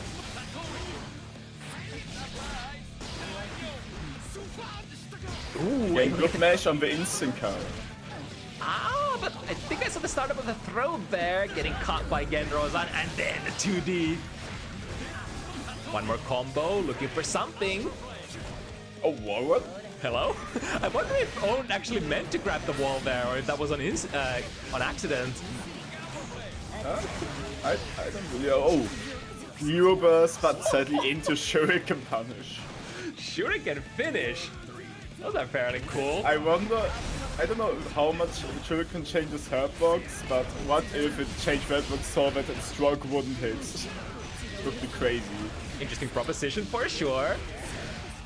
But Warwick with oh no, super! Maybe he felt the input. Could be an option. Too close to hits. Command grab, and now what do we get? Late fourth super, back to Owen's turn. Ooh, going under there with the stroke to big 3. Owned in a good position here. Taking a back step. Oh, gets hit by the fast slash. Into already super, maybe are seeing out of it. But maybe not. No. See? And into command grab, RC. Ah, that's enough for the kill. It was so close. Toyra, third game in a row. Owen has been very, very close. It's like 1 or 2 small things. Duel 1. Let's rock. Good start here, forcing Toyra to use the burst very early into this game number 4. And with the red wild assault, got the wall break as well. Now pension is going to be flowing in. Oh, that Warwicks, I think. Yeah. Well, good news here. We got basically every resource imaginable in the game. Spending it in YRC, swinging the momentum plus 10. And then we got a commitment to. Ooh, would we close slash anti it? Alright, big. Wanted to stall over that node, but wasn't quite enough air stall. Like the idea. Here comes the jump heavy, multi-hitting, lots of damage, and the corner combos for Mr. Zanuck hitting just the right amount. Ooh, found the frame trap with a 2D base, the DP as well. Toyra is a little ways away from that burst. In fact, Again, no super. Quite unfortunate. nice, the forward trip, BRC. Couldn't wall break, I think. Yeah, not quite. Okay. Bursts out. And blocks reverse, and they get the punish! Oh, that was such an unfortunate. He didn't. The trade didn't hit straight above him. There's just so many things that happened there. So Toyra with the forward moving momentum slides under, then gets wall broken from behind because the DP super. But I'm also not really sure if he could get a close dash punish. I think he should, like, I think every character should get a close dash punish there. But the chips, I think, is one of the more lower hitting ones, which makes me not quite sure if it even hits up there. Yeah, I wonder if it was like some sort of a problem where Toyra just slipped too far so that Owen was already behind him or something? I think it was more because low blocks give less pushback, or the pushback is different. And then, like, because the super pushback isn't already that much, and 2H has a lot of forward movement pushback, makes forward sense. movement, that it would work.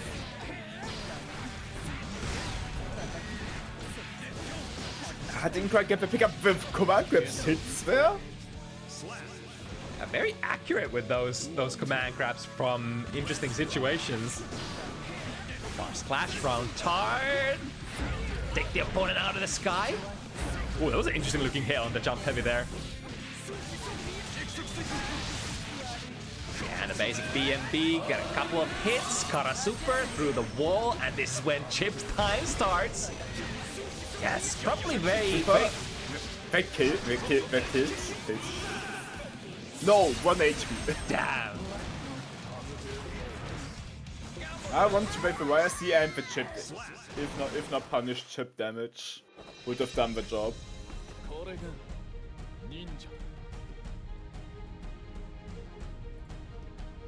But I like the decision there after the Kara Super wall break. Toyra was in a situation where Owned was in a situation where they just can't let Toyra touch them anymore. Spent that deflect shield, did pay off, but unfortunately didn't get into better position after that. Players missing each other in the air. As the 50 meter to continue after the overhead. Nice mix.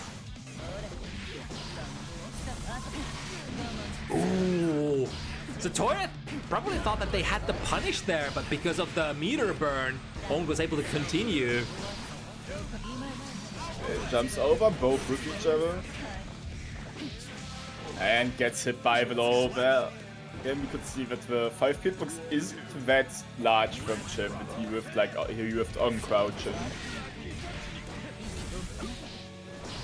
Works there though. And gets hit by the low.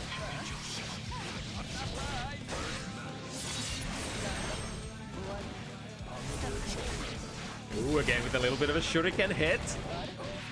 Good mesh. Oh, bursts out. Ooh, gets the hit, but reverse burst from Toyra.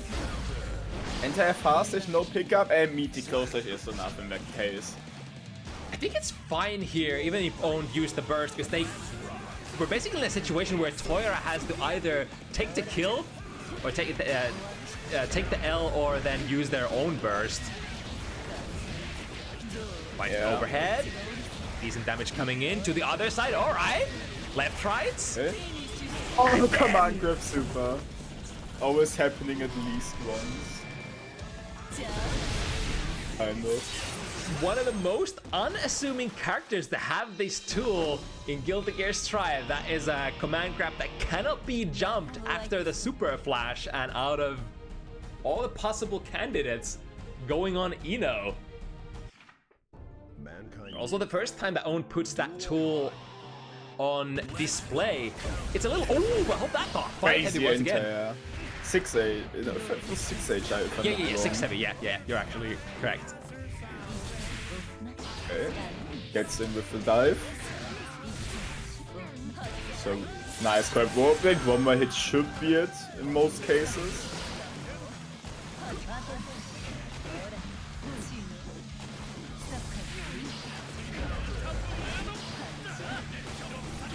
Once again, the 6 heavy pulling Owned out of the sky into a block string.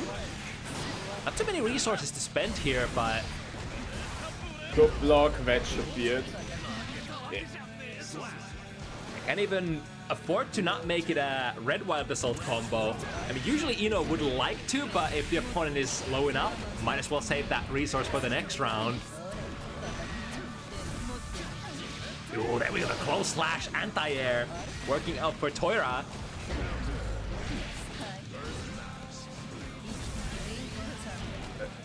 Good block on the overhead. Ah, 5k, not quite hitting again with the close slash anti-air.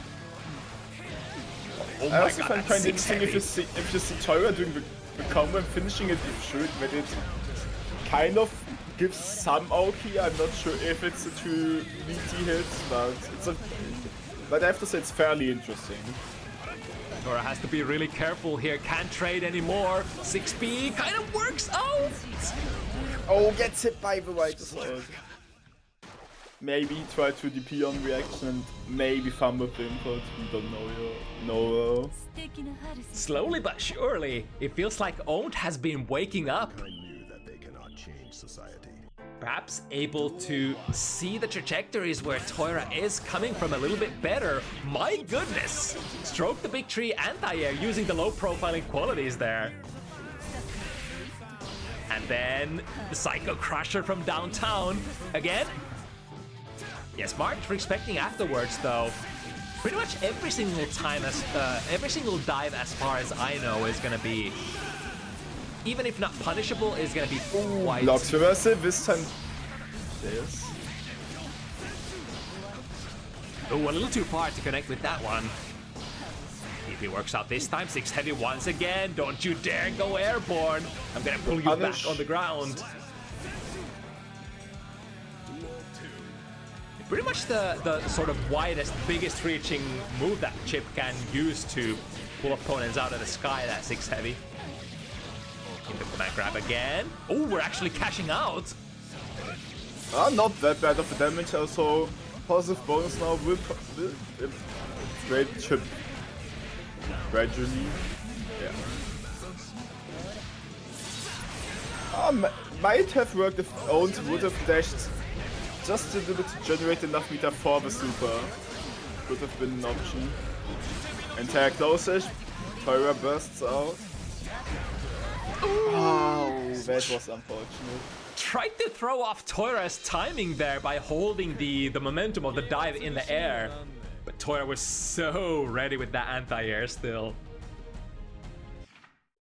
Man. Duel 1.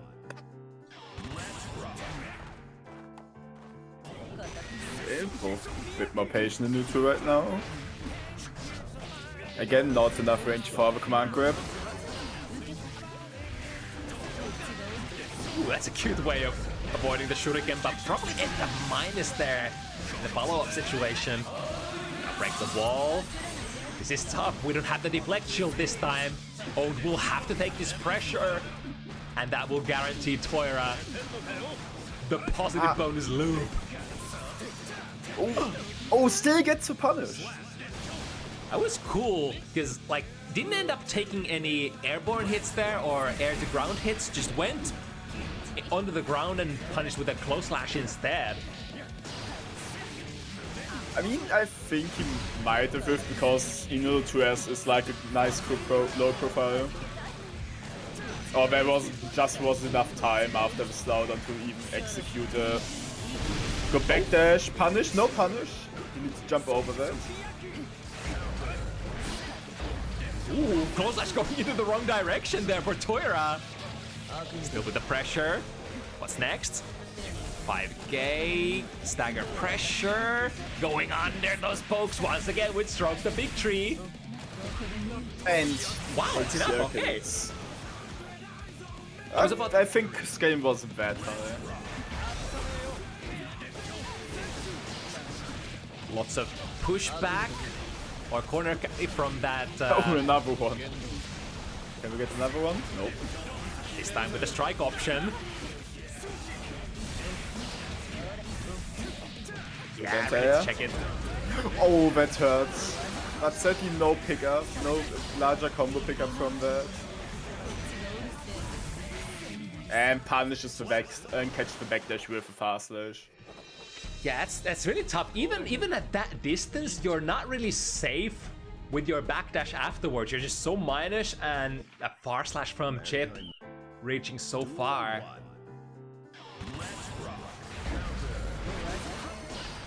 Immediate burst. No punch for that. Can pick up this time. In the corner. Ooh, but here's a potential back turn incident. Oh, this is definitely gonna be happy with all these free bits and pieces that Toyra is gonna offer them. Bit of a tough situation here. Toyra working with 6 points and looking to take it into match point position potentially here. Reversal super. Didn't block after the safe jump. Oh, and then showing a safe jump of their own. That was such a fighting game psychology kind of a moment. Able to break the, or rather not breaking the reversal from the opponent and then immediately going into a situation where they're safe jumping themselves. Yeah, overhead would have been decent amount of damage. Goes under the far slash once again with stroke the big tree. Oh, didn't get that pick up. Ah, but flash, knockdown, and the overhead is enough. Own taking his first game, fourth game. Ooh, we're still alive. I believe 3 more games per owned. Even though Toyra had a little bit of a burst in momentum there in the past couple of games. We could have a repeat of the same situation we had at the very start of the set, where Toyra took 3 games and then a momentum swing. 6B works out against that forward dash though. Oh, gets hit by the overhead. Ah, patient for the burst, but good delay burst from Old at that point. Yeah, optimal damage. Being very tricky to deal air to air. That jump heavy has been usually going active before any of owned air moves have been able to. Here comes the forward slash. Overhead starter with Devin. Ooh, a little bit of a miss, but ready to flow into a subsequent pressure situation. Goal is enough at that point, sadly. Here comes the first set point position for Toyra. Owned once again, finding himself in a situation where no mistakes are allowed. Tries to throw against the command grab again. That doesn't work out. Jumps out, but look at this. Again, can't punish on the way down. Chip recovers way too fast. Ooh, not quite enough for the kill. Maybe if he would have done 2H instead of 6H would be enough. Might like it. Toyra has so many resources out here. On 1 HP. Toyra being very patient right now, neutral, not wanting to risk too much. And throwing with the flagship for boost. Understandable though. Toyra was so low that even like couple of clones on block would have probably been enough to deal, you know, sufficient chip damage. Tried to, you know, go for the high commit option, use the deflect shield, push chip away. But that time, unfortunately, wrong read. And Toyra takes 7-4 against the owned. Really cool match though, super fast pace, as you might imagine that, you know, many chip matches are. Yep. So that would be linker into the sort of high quotations high level segment of the show here, starting it up with Thunder Kitty versus YaBoiSpades.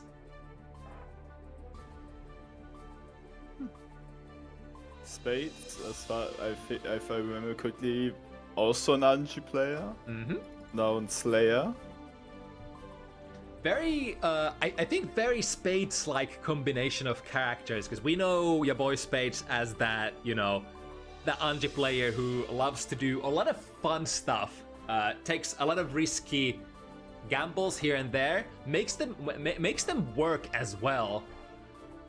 So having a Slayer as kind of a side hustle makes a whole lot of sense, because Slayer is a very, you know, go big or go home kind of a character. I mean, it's like Slayer is like just straight up go big and no downsides. Yeah, exactly. If someone saw the UFA graphics, we had 9 Slayers in top 48. I think that's like most accurate depiction of... The next closest character, I couldn't remember who it. I think 5 Nagos was the next one. Yeah. Like 5 or 4 Nagos, something like that. Probably the best depiction of the meta at the moment. I mean, if you're, for example, playing Tower, which I do occasionally, you are seeing that the lobby's mostly Slayers, but also Johnny's. Johnny also kind of spiked since the buffs, which made really well for him. I think it makes a lot of sense, because like Johnny is one of the more beloved characters in the franchise. So like the Johnny fans really didn't exactly go anywhere. They were just taking a little bit of a breather. And now that Johnny is a bit better, perhaps, you know, Johnny fans are coming back and being like, yeah, I never left. Always Johnny player since the launch of Strive, am I right? Yeah. So we have Spades already in the lobby. Let me give Thunder Kitty a little bit of a shout out. But I've just saw Johnny quite fun to play. Robbing some people.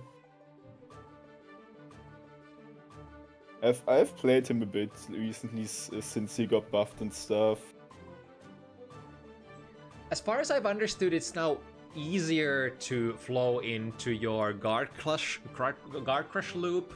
At least some of your strings are no longer like because of the forward dash being faster. The dash is only like 15 frames, which is ridiculous. It's 15 total frames. He still only can jump cancel, but 15 frames is like nothing. That's less than some punch buttons total frames. But as a result of that, I think some of your sequences that could be interacted with before are now just like borderline not interactable for the opponent. So you get to go into your guard crush loops a little more consistently. Which is kind of like your win condition. I mean, the same way as Golden Lewis just wants to touch you and put you in a guard crush with Behemoth Typhoons. The same way Johnny wants to deal a card, crush you with Mistfinder, and then run a mix-up on you.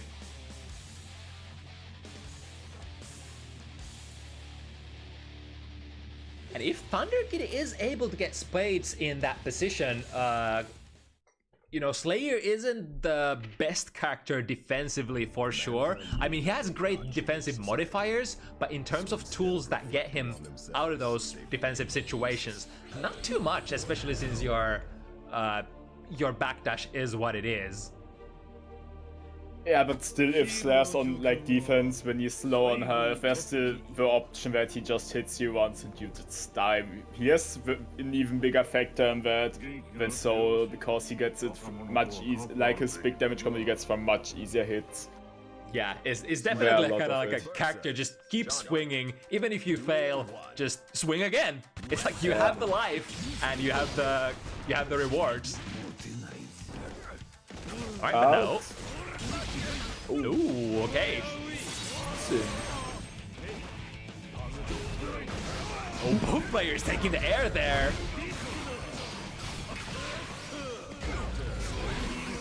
Go first Spades.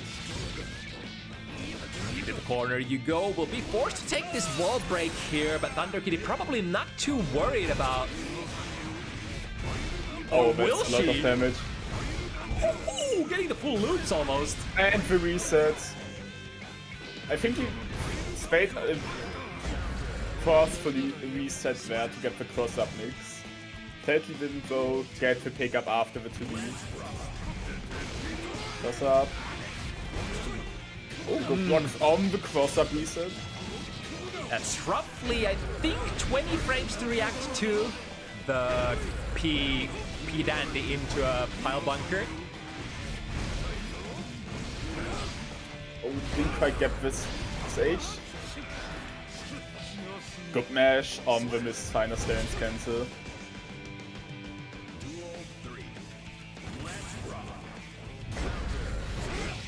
My Bar Slash goes active before the Mappa. Bouncing space back and forth in the corner. Ooh, nice whip punish there with Mappa. To the other side. Some juicy damage every time this is there. Okay. Good grenade air throw. Gets the pickup, but not the pickup from the pickup. Ooh, that's nice deflect shield, enabling that whip punish. But to the other side, deflect shield once again. Yeah, I will happily spend that deflect shield 50 burst to get out of the Slayer mix-up. Or get out of the Master's Hammer. Nevertheless, YaBoiSpades with the first one. Plus, I know there's like the possibility like they perfectly punish Master Sam if you mash at a certain timing, and then you can instantly throw Master's Hammer and be like, all other options except Pile Bunker. I failed to rematch. It's really hard though, even if you try to come up with like the best sequences to interrupt some of Slayer's options, there's at least always at least one option that is gonna beat you, no matter what kind of option select or whatever your defensive thing you're working with. Yeah. Seems like we have some connection issues, as I've seen from the chat.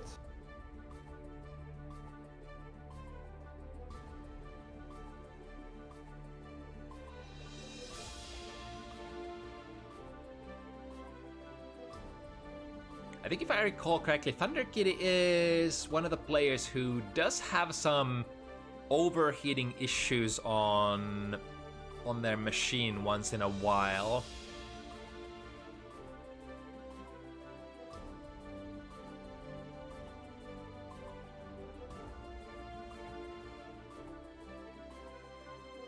So could be related to performance issues. We'll see. See if we get those under control here. But Spades will go forward with that one win under his belt.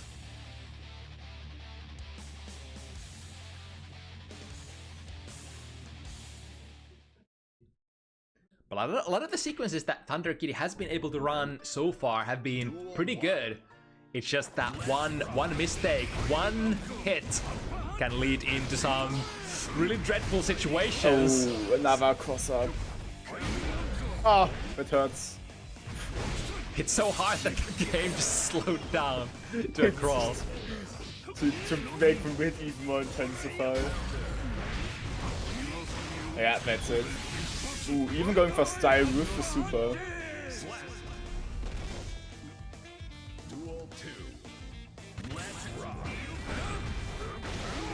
Yeah, I'm trying to backdash, but cannot escape the Master's Hammer. Master's Hammer is so nasty. It's like usually, like theoretically, if you're just respecting, you should be able to react to it and do stuff about it. Just throw it on landing or air throw it or it's anti-air. crazy that just killed, by the way.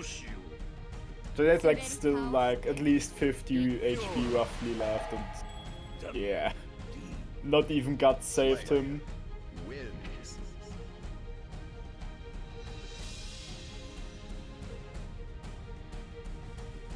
Alright, players saying that it's a little bit better now, so we're gonna go on. Duel 1. Let's rock. Alright, that should be a punish. Yes, takes the close slash punish. As one should. Entire close slash could have led to a reach miss, but that's why Kitty bursted. Like do card setups. Ooh, into Ooh, another didn't one. get the card though. Good overhead. Super. Good kill. Although it's Slayer. Oh, it kills. Alright. Even through Slayer's defensive modifiers. I think it has like the same as Johnny, but then Guts 4 instead of 3. Yeah, something like that. Ooh, tried to reach for a throw there, so Master's Hammer putting up a big counter hit. Yeah, you will pay for your crimes. Oh, that's a dead Johnny. Bye bye. She meet with Master's Hammer. Ooh, missed the counter hit. Not a pickup there. So Thunder Kitty gets to start her game plan. With the strike throw, deal another card into a combo because Spades was not blocking that time. Of course, the damage difference is quite obvious here. 2 combos. Slayer still standing. Tall and Brown. That should be enough. And Thunder Kitty putting herself on the board here.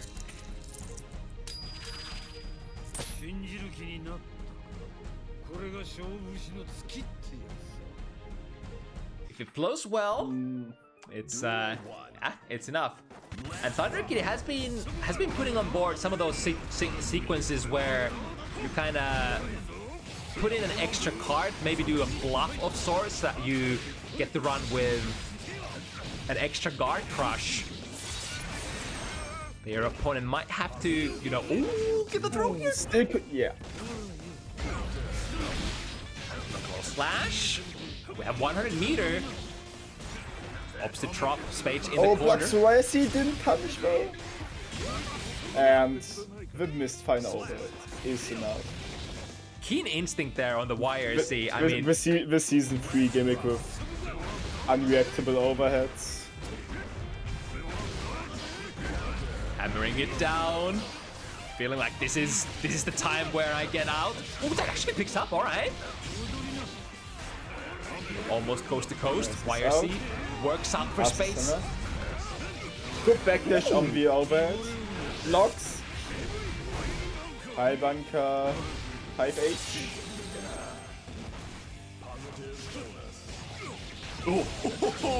The close slash anti-air gang. Both of these characters have some of the best, highest reaching close slashes and really good rewards out of those as well. Yo, the Master's Hammer hopping over the Mistfinder. Yeah, it's a very good time for fight. Duel 3. Both characters just bullshitting each other, if you wanna say it like that. Alright, time to deal. Where's the guy pressure coming come from? The low Mistfinder into spending 50 meter. Oh, into another card. Yeah, hard to fight, yes. Shouldn't kill, so yeah. We should definitely not count Slayer out just yet. Any touch, I tell you. Waiting for some sort of a response from Thunder Kitty, perhaps a reversal super is gonna come. Wanted to bait, but Thunder Kitty just decided to throw for the game.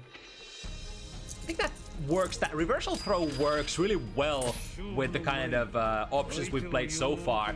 YaBoiSpades was totally waiting for the reversal super there, especially since Thunder Kitty had 100 meter, could have probably just supered and RC'd, and you can't really fight that very easily, so of course, gotta respect, and then Thunder Kitty just throws. Ooh, alright. Flip to the other side. 3 loops.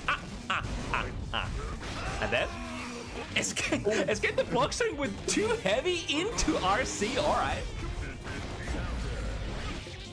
Punish on the landing. Yeah, that's... Oh, goes for loops. Damn, has Spades dropped the loops even once? I think with a... So far, only a forceful reset if I remember correctly.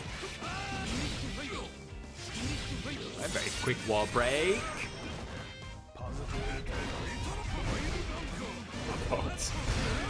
Oh, I think. Oh, did. Oh, not sure what Space was doing there, but I guess that works. I would have personally said if we would have done Master Hammer, we would have won that interaction against the Flex Shield.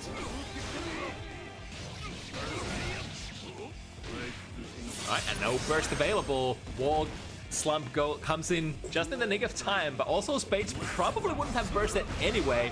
Master's Hammer once again, skipping the neutral. One more hit. Swinging wide. I think I get the pickup. Good 6B from Thunder KT, blocking the overhead. No, another overhead. Interesting combo, I have to say, right? You left the end. Ooh, drop the pickup, however, ready to flow, and once again Another converts. one. Just flawlessly into the backshot combos. Damn. Spades. Also, howdy raiders from Ashragi stream. Welcome, welcome. We're at the midpoint of our show tonight. Once again, the Master's Hammer just hopping over everything. Good timing on both players. First on Thunder Kitty, bursting YaBoiSpades into the corner, but then also from Spades getting the gold burst.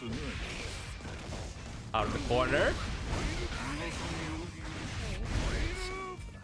Interesting looking situation there. I think was Spades kind of baiting or like faking the forward dash cross up, but then ended up manifesting on the front side instead. Oh. Brutal. Oh god. Oh, didn't get the loops though. First time not getting the loops. Doesn't matter too much. Bait. God, Five good feet. measure. Was a pretty fast game there for Spades. But that's Slayer. That is definitely Slayer. I'm struggling to comment it because it's just always what the fuck am I seeing? Why is this extra character in Strive? Oh, we have to say this is the first character who's actually a Strive character. He was already an extra the Strive character. And I think the most frustrating thing is that like there really isn't like a good option for you to try to fight it in terms of risk reward. Like no matter what Slayer does, Mappa, Master's Hammer, Too Heavy, all of those will lead into some ridiculous rewards. Oh, good 6p though. That is one of the universal tools that you can fight Mappas at neutral with. If you don't have a good enough counter poke, just use your 6p. Every one of those will go under. Damage. Ooh, not quite close enough for a jump K punish. Oh, didn't get the pickup. And the 2H. Technically a slower starting move, but low crushes at starting from frame 5. So you could think of Too Heavy as a 5-frame starters in certain situations. Right, off the wall, half of your life gone. Looking for one more hit for Spades. That's a hit! Good faster C. Oh, not enough for pickup. Gets a throw, no OTG. And the Mappa Hunch is enough for the 5-2 lead. Bates is quite accelerating now after the 2-2 tie from just a few minutes ago. Yeah, I wonder what happened. It's like Space is swinging even wilder. Maybe it's actually the fear setting in, and Thunder Kitty just like not wanting to engage as much as possible, but that gives Space just that much more space to run your, you know, your shenanigans. Speaking of, No, a little bit of a mistake there. Good, just block by it. Okay, mate. Got the universe counter. So Okay. I wonder if that was a misinput by Spades. Went into the jump slash universe counter hit, which immediately got cancelled by the multi-hit of that move. Good, I double over it. And Thunder Kitty definitely has the pressure edge as well, as long as she manages to get there. To the other side once again. Bite. Block. Oh, block, but not the double low. I was able to stall enough so that the universe counter is gone. Go back dash again.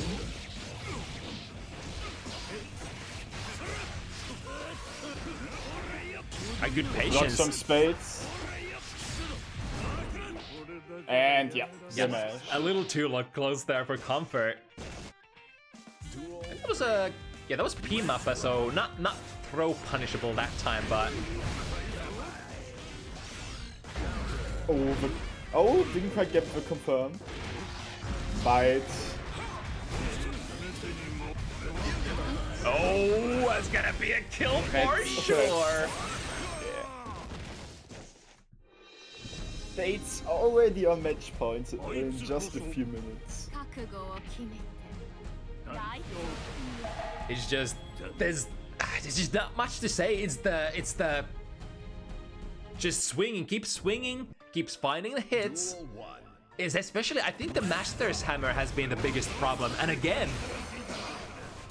it's kind of Master's Hammer as an option that if Thunder Kitty is too scared, it's gonna land on block and lead into very favorable situation. But then also played as a like a double plan. Could also use it as, or using it as a neutral skip and just going over Thunder Kitty's pokes. And again, catching Pack Dash! It just catches everything! I think Spades had the opportunity to just kill before. If he did the P-Dandy step into Palvank and would have Wall Stick. Oh god. Oh. Half of your life gone. Aber Master's Hammer count. That doesn't kill, right? It should. It shouldn't. Yeah, it shouldn't. But is Thunder Kitty still dead already? And there we go. Cross up pipe. I mean, this evenish game just turned into massacre. Yeah, that's what honestly what Slayer does to you. Whoa. It's kind of like, despite having the risk-reward disadvantage playing against Slayer, it's not like you can't afford to go defensive. You have to fight the RPS head-on. Because if you choose really passive or quotations safe options, Slayer just keeps abusing you over and over. It's kind of like you have to guess right to get the. You have to guess aggressively to get those hard reads in there, and then punish Slayer for, doing the stuff that Slayer does. But it's hard. It's hard.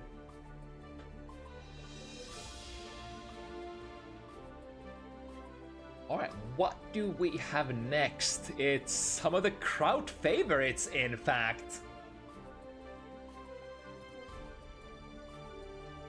Gonna be the art director, the whatchamacallit? I guess the art director of Bounty Hunters. Is that what we call ULTINEET now? ULTINEET and Nagoriyuki versus McNuggleton Baiken. It's actually a while since we've seen McNuggleton again, if I recall correctly. Let me check. I'm trying to think if he was at crossover, but I think he wasn't. It's been, I think, July, one of the summer months previously when we saw McNuggleton on Bounty Hunters. Now, going up against one of the goats, ULTINEET. A big success story, starting in Exert, and then pouring nothing but love and dedication into the games. Not just Strive, but Exert as well have been basically sticking with Nagoriyuki from the very start. The most enthusiastic Nago player in the world, period. And now basically at almost the, I want to say at the top end of Finnish sort of skill tiers. Or skill tiers in Finland. Very few players who can, say that they beat ULTINEET confidently.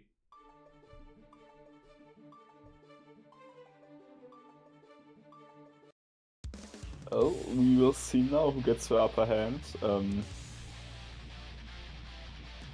Okay, I thought my game wasn't loading quite right, but it was then. Mankind knew that they cannot change society. Right. So Baiken, of course, one of those characters who would like to get the knockdown or at least get the tether attached. The tether is pretty much your sort of ace card or way to score a lot of damage, way to score a lot of good situations. You can, once the tether is attached, you could backdash, go in with a very tricky to anti-air air approach. And if you hit while your tether is attached, you usually get a pretty nice nifty custom combo. But getting there is the hard part, and ULTINEET tends to be one of the more defensive-oriented Nago players, as you can probably tell already. Not a single special move used yet. And that kind of playstyle on Nagoriyuki allows you to then suddenly, when your opponent is feeling comfortable, explode with that Beyblade. Cut straight into their guard. Das can be difficult now for McNuggleton. Also, you need to remind Baiken not being able to anymore parry PRC. That's actually a big thing. Baiken probably one of the biggest victims of the reversal, input reversal RC nerf. Also, Sin, to be fair. Yeah, those two probably the two biggest main candidates.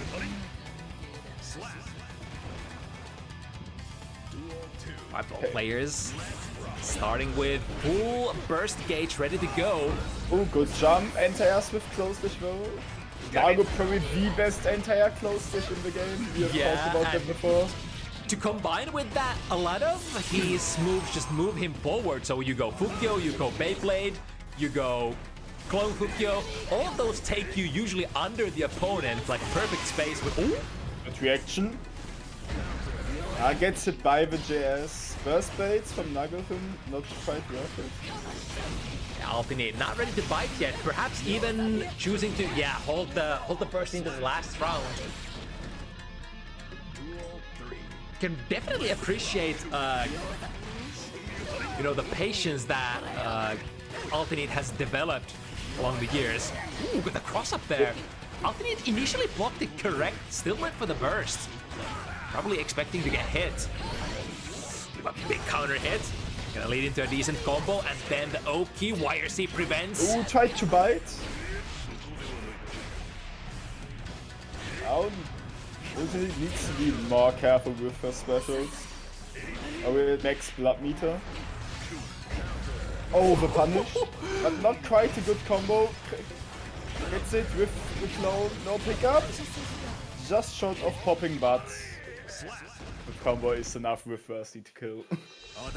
Yeah, even without the pop being so high on that blood, probably enables McNuggleton to derive enough damage from that last conversion. Remember, Nagoriyuki is one of the best defense modifier characters in the game, but only when the blood is low. Right, this time, ULTINEET starting with a little bit more aggression, spending special moves as we come to know from Nago players. And now with the high amount of blood. Good bait on the butt. Chip damage from the normals. Yeah, Nago, one of the few characters that actually has that feature. I think it's like... He and Geo, if Geo has at least 15. Yeah. Finding the close slash, big damage coming in. We have that blood available. I think she tried to cast, but didn't get enough meter from the Kara. Yeah, for sure, because you never break the wall with that special move. She could have killed. Chance? Maybe? Plus 10? Into bite. I think she tried to do that previously as well, but, messed up the timing, if I'm not wrong. The tether's still attached. I'm gonna take you home with me, attached to my hip. Right, 1-1.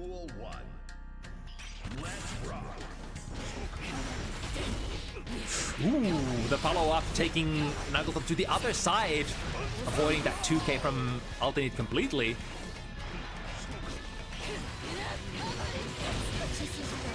Alright, cashing out from a safer distance. ULTINEET abiding her time. Ooh, with the jump D, momentum stall. Then with below. Oh, with the front. Rare footage of Nago throw actually not reaching. Right choice of buttons there. Get the tether attached. The Yosa missed though. Nice Tether combo from ULTINEET, I have to say. Ah, but backdash gets catched by the 2H from Biden. Yeah, it looks like ULTINEET was reading the reversal super there, but Ooh, McNuggleton chose to strike instead. Here we go again.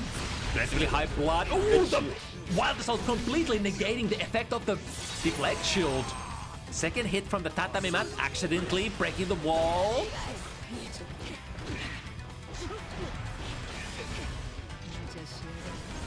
Backdash is successful, crossing up. Still a decent amount of blood available for... Who goes under? Oh, Again, throw again. Oh. Flex shield, but still Tether wins the defense. I swear, McNuggleton has had really good timings for those blue Wild Assaults, completely negating Just shot off the wall, but which would have killed. Ooh, big chance, converting to super fast. Keeping McNuggleton, that blood low. no 50 meter nor burst available here. We'll just have to take this mix up. And again, Via overhead. Samurai mix. Good catch on the Fukyo backward. McNuggleton keeping the offense. Try this third attempt. yeah, it's smart.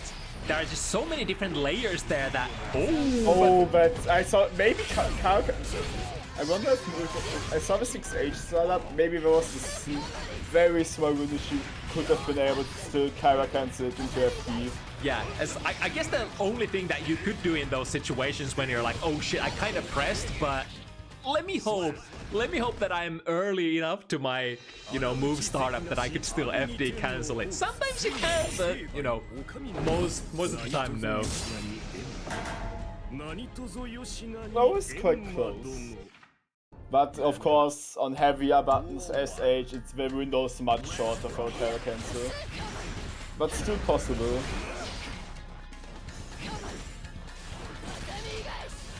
Also, howdy, Raiders from Juxta stream. Welcome, welcome. Heading towards the last matches on Bounty Hunters. I think we have this and 2 more left here. Ooh, I think that's actually gonna hit, right? Yeah. Yeah. Still on the startup of that Yozan. And that's gonna solve some of ULTINEET's blood issues. Trying to force the situation. Another one, and the counter leads into the combo which kills. Feels really nice to have a tool that just crushes throws, especially against characters like Nagaruyuki who have such a high, you know, defensive throw range. The problem for certain characters, if you don't have a good way of baiting throws, or if you're just not naturally good with shimmies. Good super for instantly canceling the blood buildup. If you paid attention, you could see that it was rising up really fast. Right, still some ways to go. McNuggleton could make this comeback. Oh, spins the burst. This is a big commitment. Oh, And it doesn't pay off. Ooh, alright. Now, ULTINEET going into the last round with a big advantage here, having Wild Assault available while McNuggleton is completely dry. But none of that matters if you get onto the driver's seat first. McNuggleton breaks the wall, has access to 50.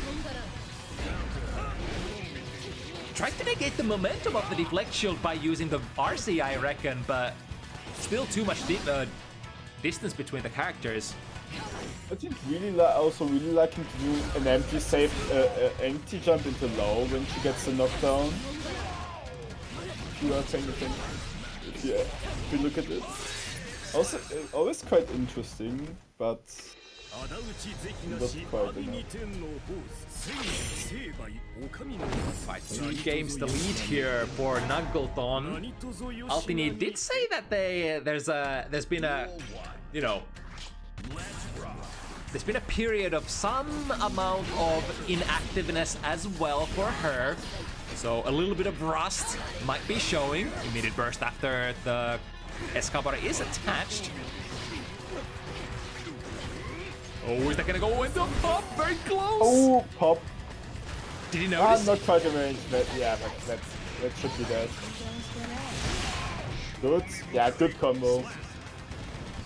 Was fun attempt by ULTINEET to hold the blood pop by holding the FD, just to allow McNuggleton to come a little bit closer, but in the end, it quite pay off. So from McNuggleton to the dust bed. Once again, well placed, too heavy going under. Oh, and a beat on the YRC as well. Deflect shield. Oh, but the meter burn RRC completely negating the deflect shield again. To block from ULTINEET. Chance to come back. Break. Unfortunately, a soft wall break here, yeah, and at the Resource down past this.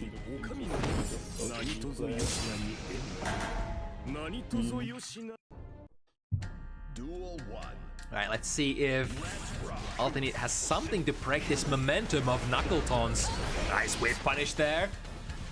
Full screen spacing, so Beyblade unfortunately not reaching. Nice, a burst sequence to get a bait on the parry.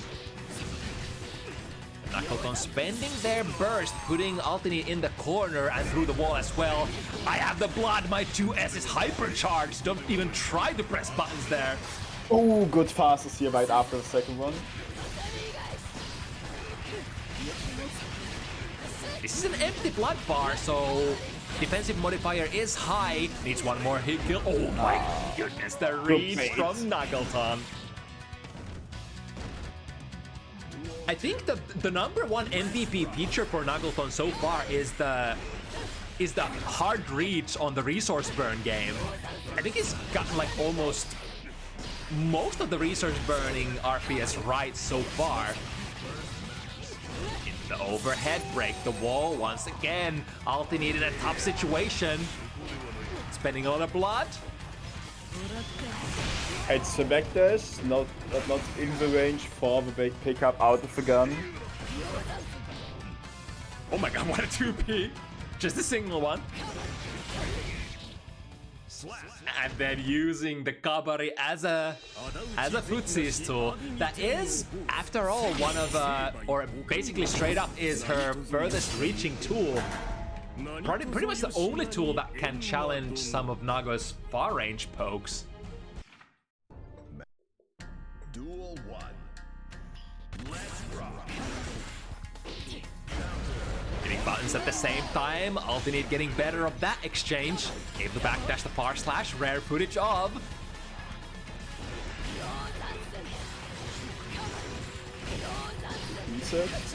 Another one. This time had the meter to combine with it. Ooh, still gets a punishable throw there.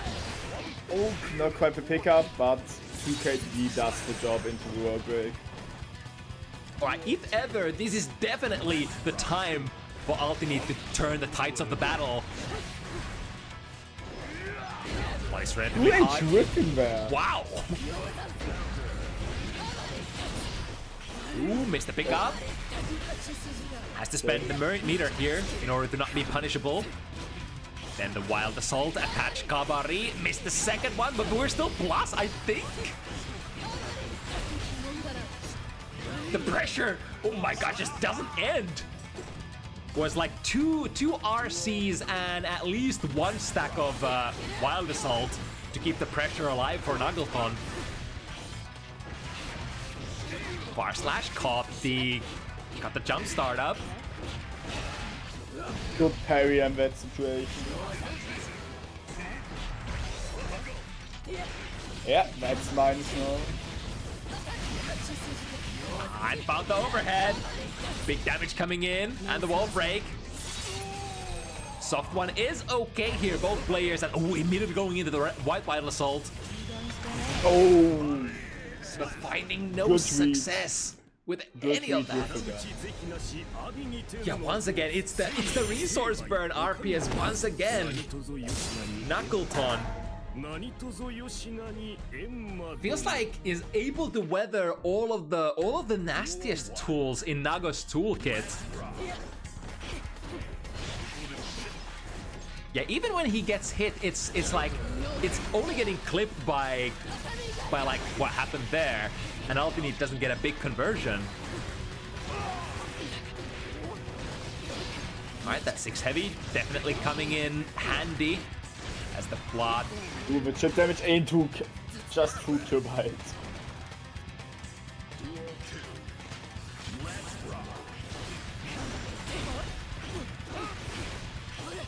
Right, good block on the overhead. Once again, no going under the far slash once again. Ultineet finds the 5 heavy. Oh, 2 heavy is active. And that's gonna be the wall as well. should be at least. Oh, it's not. What? Huh? Alright. I think the proximity for Nago's stress not that high, as we just saw. Oh, the backdash just avoiding both hits of the Tatami net. Catching the backdash. Yeah, that's a good catch. And good as Kabari. Getting the pickup. Does kill? I mean, yes. Nah, that doesn't kill, even though it's like Rumba.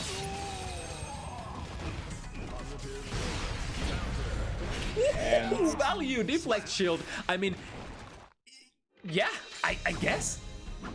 There was an option for Ultineet to commit, or rather commit to saving the burst gauge as well, but it's not the biggest commitment for sure. You only pay the 50 instead of the full burst gauge, and if you're right, well, you're probably gonna get him a whip punish.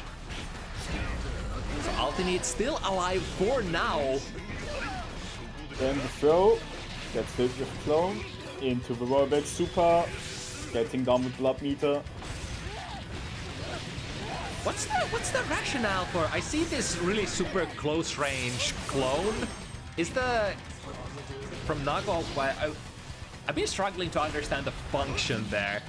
Exact same kind of situation that Ultineet just played. It's probably because it leaves you plus, and it's just that you get a quite nice, you get a close slash and in that range as we just saw, it seems like, for a good combo. And with the 6H, that's a huge punish. And with super 2K on the 2K.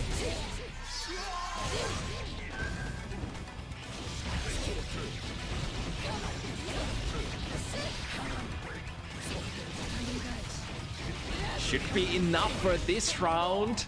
So McNuggleton scoring himself another set point position. Starting rather even. 50 burst for both. Ultineet finding a good hit, and with that open blood bar, getting a coast to coast conversion. Still gets a pickup. Now this should put McNuggleton through the wall at roughly full burst and half tension. But Ultineet could play this very patiently, very defensively. Plus 10. Oh, good blue right soul. Getting back into pressure, reset. War break. Sadly not enough for the super, just fell short of. Back to neutral, double overhead, gets hit by the deflection, but this time the McNuggleton wins the interaction with you. No way! McNuggleton actually steals it back! It was literally one more touch! No, not like this! It was almost the same interaction as last time after the deflect shield. When McNuggleton hits a button on the deflection, shot back, and then also put the Johnson, but this time he didn't miss the second Johnson in the air. Probably because the move he used didn't give that much pushback or something similar. Very close to being able to live, but not today. McNuggleton being extremely precise and ruthless.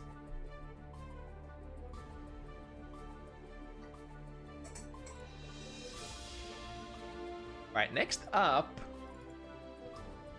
we've got a, whatchamacallit, premeditated match, a date. Is two guys who signed up at the same time, Daimster and Eden, requesting to play against one another. It's gonna be a friendly show match of sorts. Of course, I was extremely I was actually surprised that wait, how do you pronounce the name? Daimster? Let me check. It feels like Daimster. Daimster? Yeah, Daimster. I think that's it.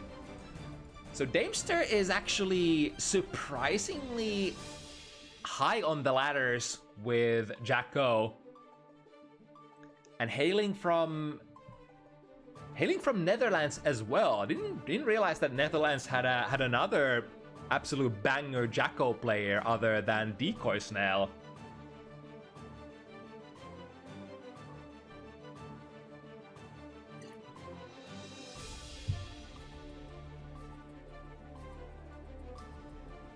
I don't really know that much to this matchup. I'm going to try to think about how it would go. You would imagine, because it's Kai, it's just the usual Shoto things. Yeah, like Kai slowly making his approaches, not being too aggressive, and Jacko like trying to stay away with some minion zonings and bombarding for offense once she gets a decent amount with like 1 or 2 minions.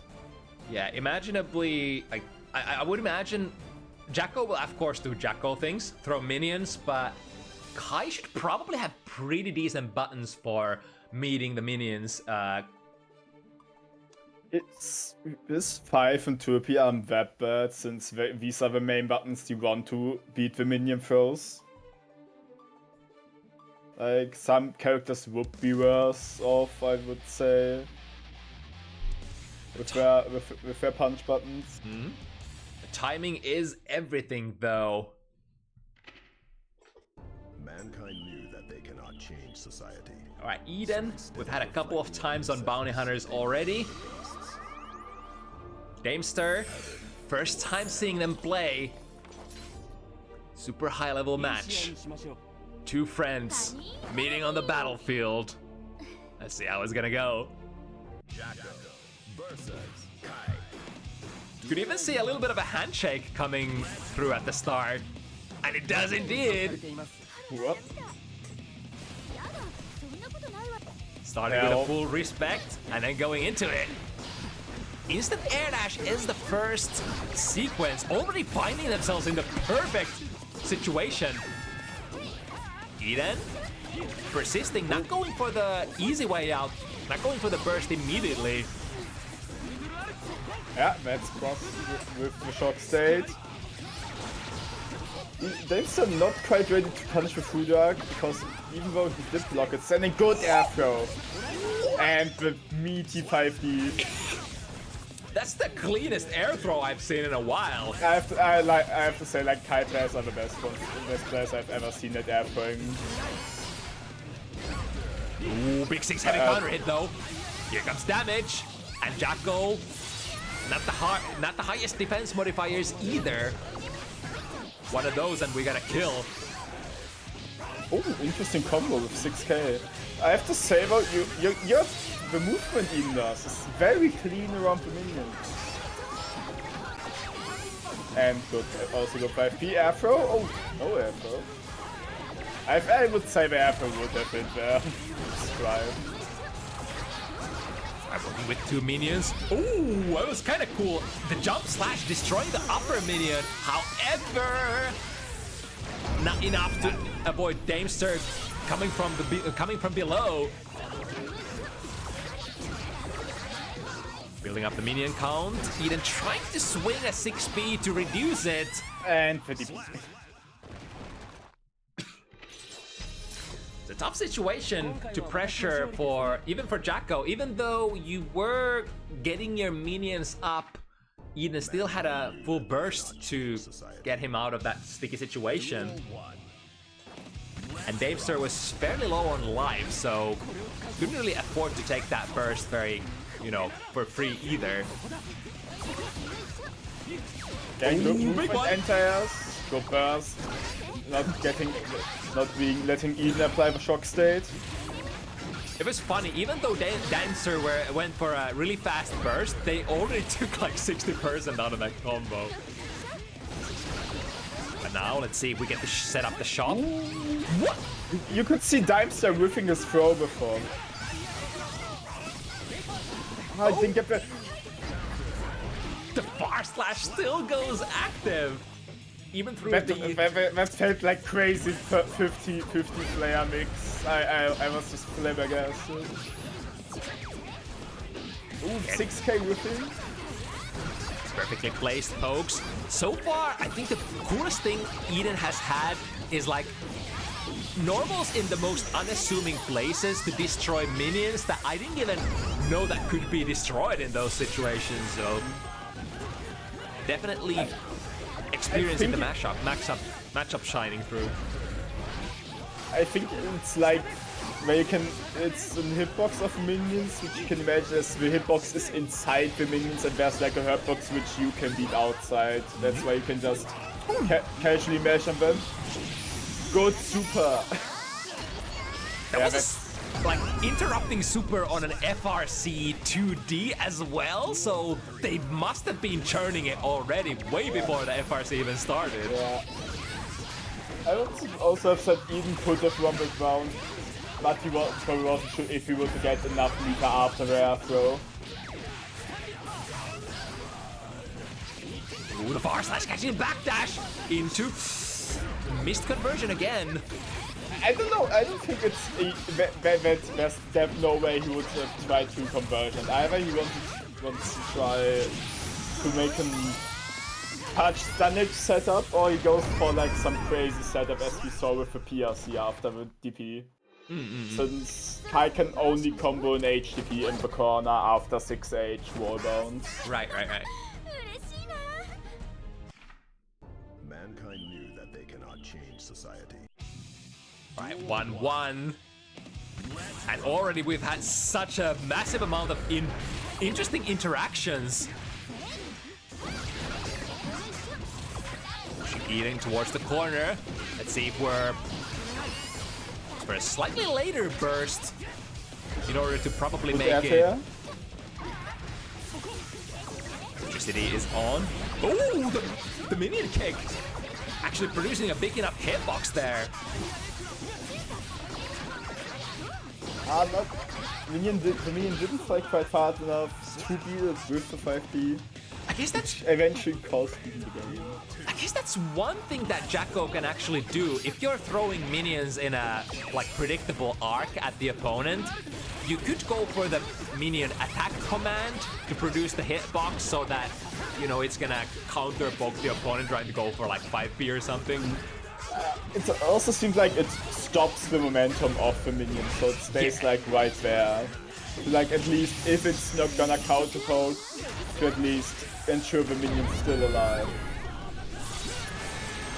Tough situation for Eden. We have 50 and full burst. FRC doesn't find the hit. But Daimster, oh, punish on that heavy DP.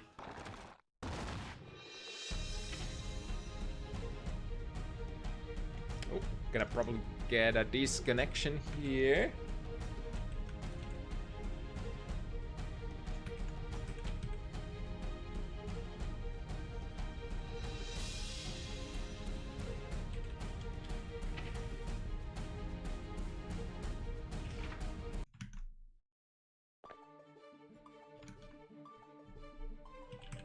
It seems like Daimster is watching the stream, also watching the stream. So he already knows to this, and they are just gonna reset that point apparently.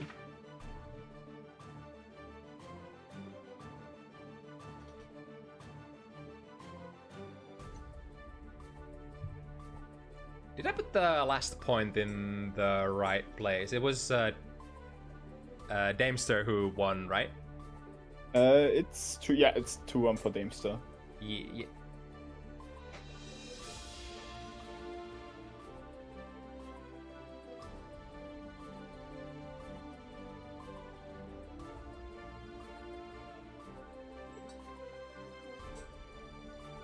So interesting. Both have had such like good countermeasures against each other that like neither has been able to run sort of the layer 1 game plan that you often see from either Jacko or Kai.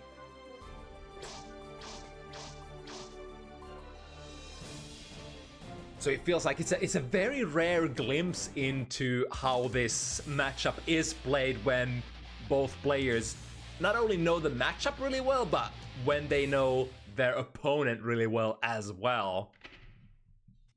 Mankind knew that they cannot. Yeah, but it's like the point where you know, okay, I know he likes to go for that, but he also knows that I know that. Yeah, exactly. And the list goes on. And then Good anti-FT. And then it creates like, ooh, again the early parry command there. Protecting the little guys. Ooh. OSing with DP. Ooh, double insurance. If you take the fireball. Oh, right. If you like shoot the fireball and then go for a fast RC food rock, that kind of almost guarantees you to get the shock state flush frames. That's kind of like a neutral skip. You could say instead of stun dippers, he has an alternative option, kind of. Ooh, hello. Sokaki just whips. Ooh. The whip punishes. And again, good 5 Pienta.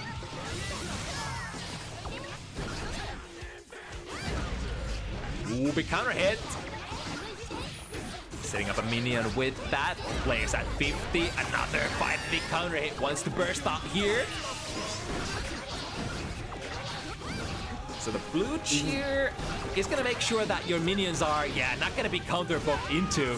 You could see Eden there trying to 6B, which would have usually destroyed the minion, I believe, but with that, is it S or heavy cheer? I forgot the blue cheer, making them invulnerable.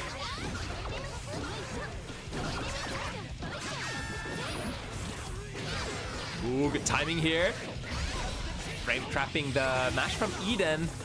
There's something in a relatively... Oh, trying to VSC over it? Oh! Other side?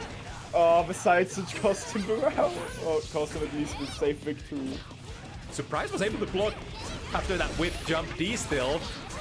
And now Daimster with that little amount of life. Looking... Oh, the 6D trade. Kai having 9 frame as 6D probably very nice in that situation, like for just counter poking, even if it's just a trade just to eliminate the minions and stuff. Also hitting quite low if I'm not wrong. I can say it makes sense because, you know, it's a relatively limited range, the elbow of the king, compared to some of the better or like some of the most juicy 6Bs in the game. Ooh, found the counter hit. And still very fast conversion into the super. Eden does have some juice to defend with here. However, Daimster goes in with a very safe sequence. Not choosing to interact too much with Kai if possible. He gets the counter hit. Go pick up with 50k and YaBoiSpades. Yeah, optimal damage at that point. You can really feel the weight behind those heavy DPs now. Still willing to burst, alright. Burst out and stun dipper. It doesn't pay off. And now Eden getting a massive advantage here on this round. Daimster able to get the corner. Burst. Have to break without a hard knockdown. Was really close to that 50 tension. Ooh, interesting. With the button went straight into a gold burst in attempt to perhaps prevent the whip punish from coming in. Interesting with his sequence. I don't think I've seen that too many times. Jumping into the air, throwing, and then doing... What was that even? Like really funky. And again, there we go. Cash out. That should like do medium, yeah, medium amount of damage. No wall break though.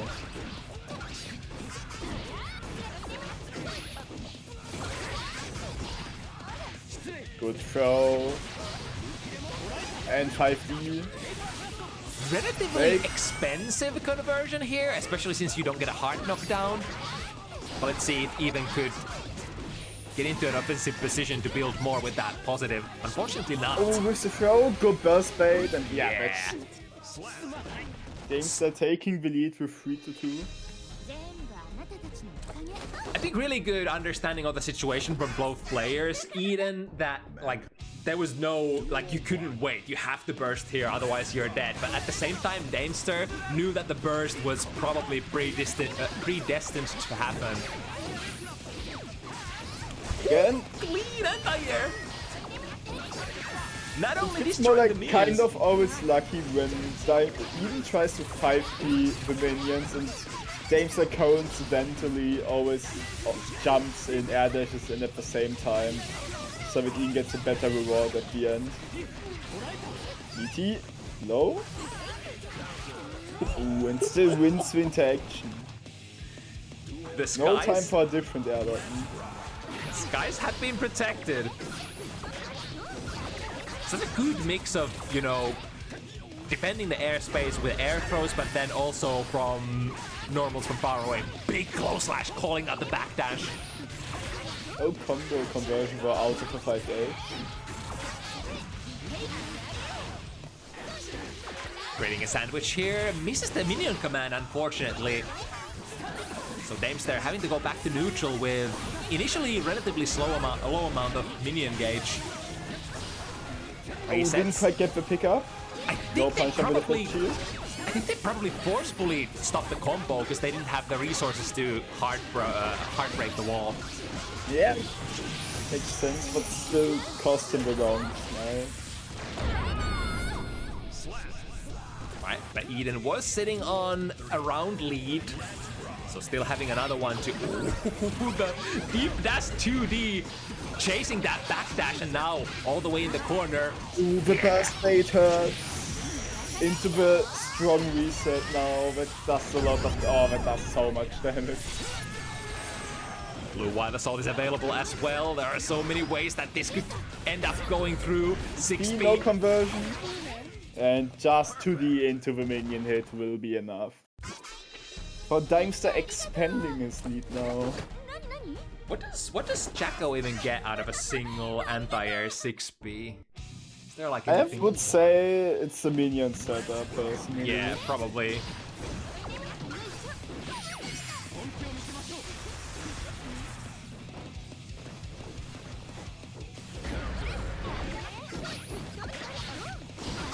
Alright, sending the goons to do your job. Into a conversion, is there gonna be a burst at this time? Eden wakes up with a rare backdash. Ooh, this might actually break the wall. It doesn't. It's crazy. Must have been like a couple of steps closer. Oh, unfortunate side switch.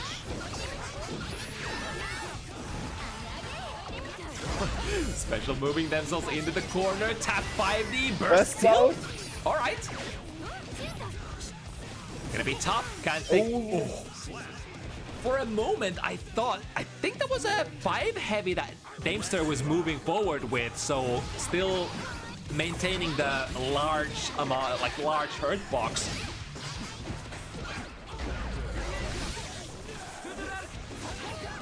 Practice the backdash again. This time the super wall breaks. Damage, and looking for one more hit. 5k checking if Daimster would like to donate that YRC for free. But trailing very, very close to Daimster here, Eden with 3 points to Daimster's 4. A lot of stuff that could still happen in this match. With the leg of the king, being very active, reaching far. Trying with the 5B once again. Of course, the bigger reward for anti-airs is gonna be. Ooh, heavy 6H countered with Futurist, baiting the burst. Eden Eden with a clean. I wonder if NDP would have killed at that point. There's like small damage offset. It could have.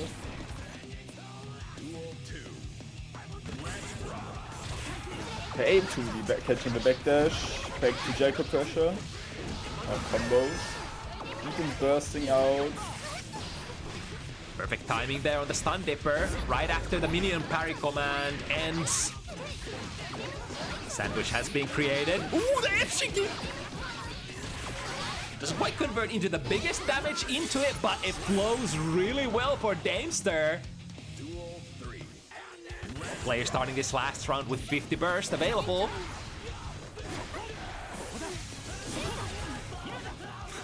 Do not cross the fireballs. Nothing good will happen.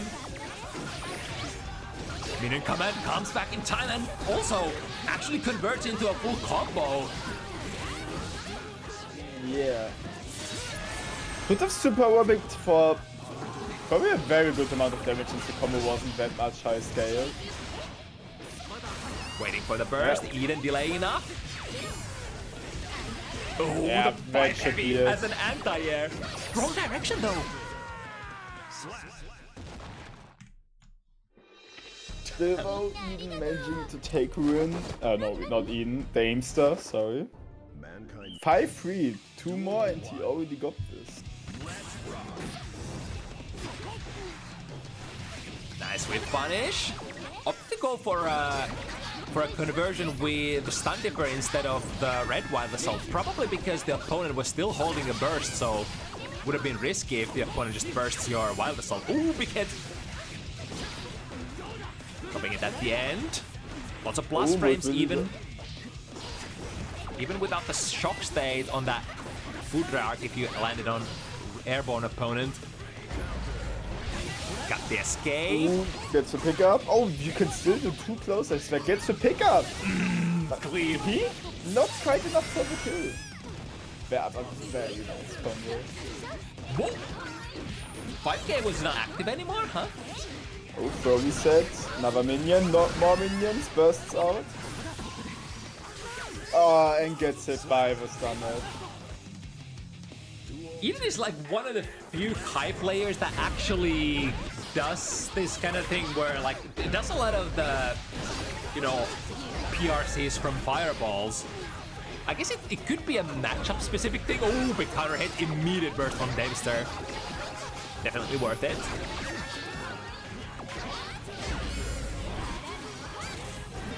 Not near enough for the pickup. Up to the other side with the use of food arc.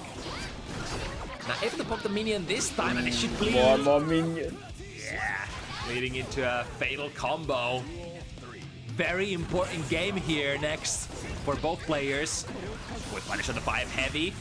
Opponent is electrified, no fear, swinging 6p, but Eden swinging 6p back.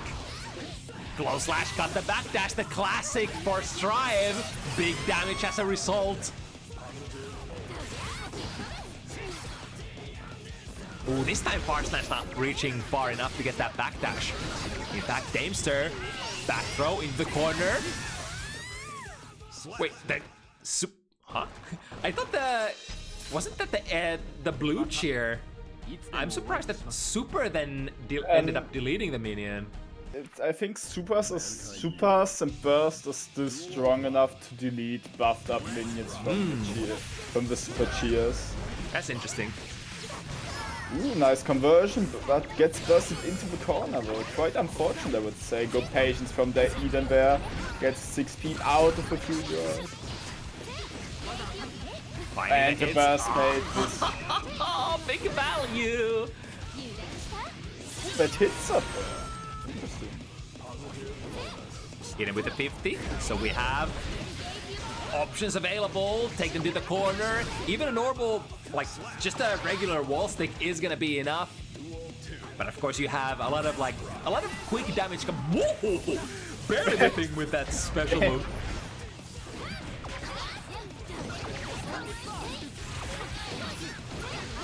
Creating a sandwich once again. Good mash. We are out, at least momentarily, until the 2D brings Daimster back in there. Cheer. This time, I think this is red, right? No, I know that is blue.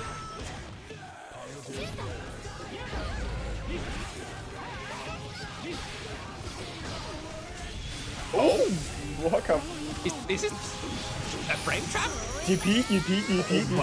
Oh, I hope he DP'd. I think that was a heavy DP, but since you know it no longer has invis. Yeah. I wonder if he even could have DP'd. Well, I mean, he PRC'd already, but... Oh, another spectator? Or... Oh, no. No, Looks like we're good. Change society. Duel 1. Let's rock. Match point for Daimster. Nice. Right, so combo. Nice combo. Reset. Gets the back, there's no conversion though. That was the double OTG. Now Eden playing this run really fast, but an opportunity. Yeah, and the mash. Yeah, might as well when the opponent is at literally 0 health. 1-2P is all that it takes. Go back to minion zone pressure. Combos. And again, the defensive tier lives to DP, minions still alive. Value momentum burst, because Daimster did have the... Just avoids the 5P.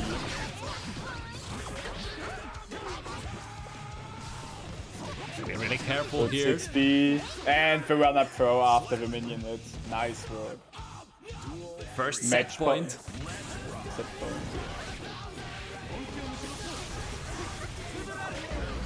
Ooh, again, too much momentum hopping over. Or perhaps that's what Eden wanted, plus frames. I tried to shimmy there, but Daimster's not point, but still got comboed a good chunk. One more interaction. Oh! Ooh, a 5H counter hit, that must hurt. Cross up. Another cross up. Oh, no minion pinball. And the sacred edge. Good work. Alrighty, Eden's still alive. And, you know, relatively close as well. 2 games is what Eden needs to bring it back and end the set. Daimster needs only 1.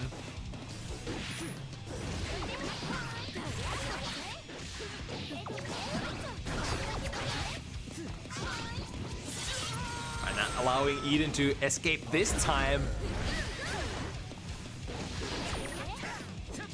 Ooh. Careful! Remember, while you're holding those minions, you can't block normally. Despite that, Daimster, with the cool moves, able to avoid all of those pokes from Eden. Oh, that's a big one. Corner to corner. The amount of damage, shock state after wall break. Oh, gets killed by the esports button.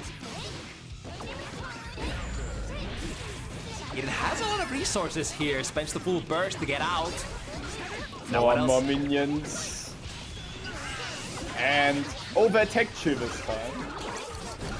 Let's the minions explode. Close one. Ah! Oh, good cancel on the minion, throws more minions into it.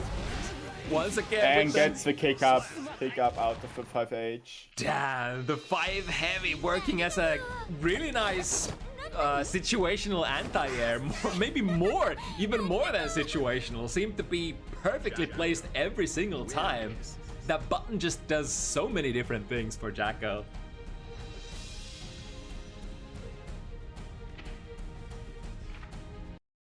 Alright, 7-5. And really cool to discover another strong European Jacko player that I just basically had no idea that existed before this. Good stuff. Now we're getting back to the first set, which could have happened if I remember correctly. Yeah, I think it's the number 2 set. Let me... Ah yeah, it's Uta versus Renexus.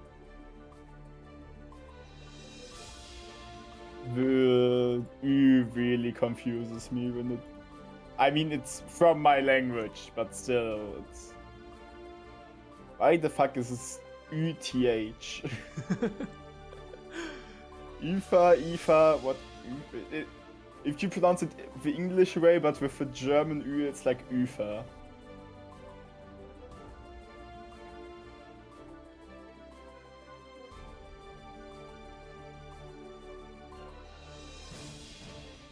Alright, so if I read this correctly, Ren is potentially still in the shower.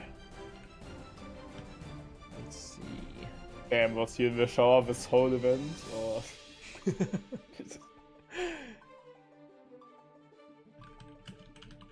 So Ufa is fine, or you wanted to pronounce more Germanish?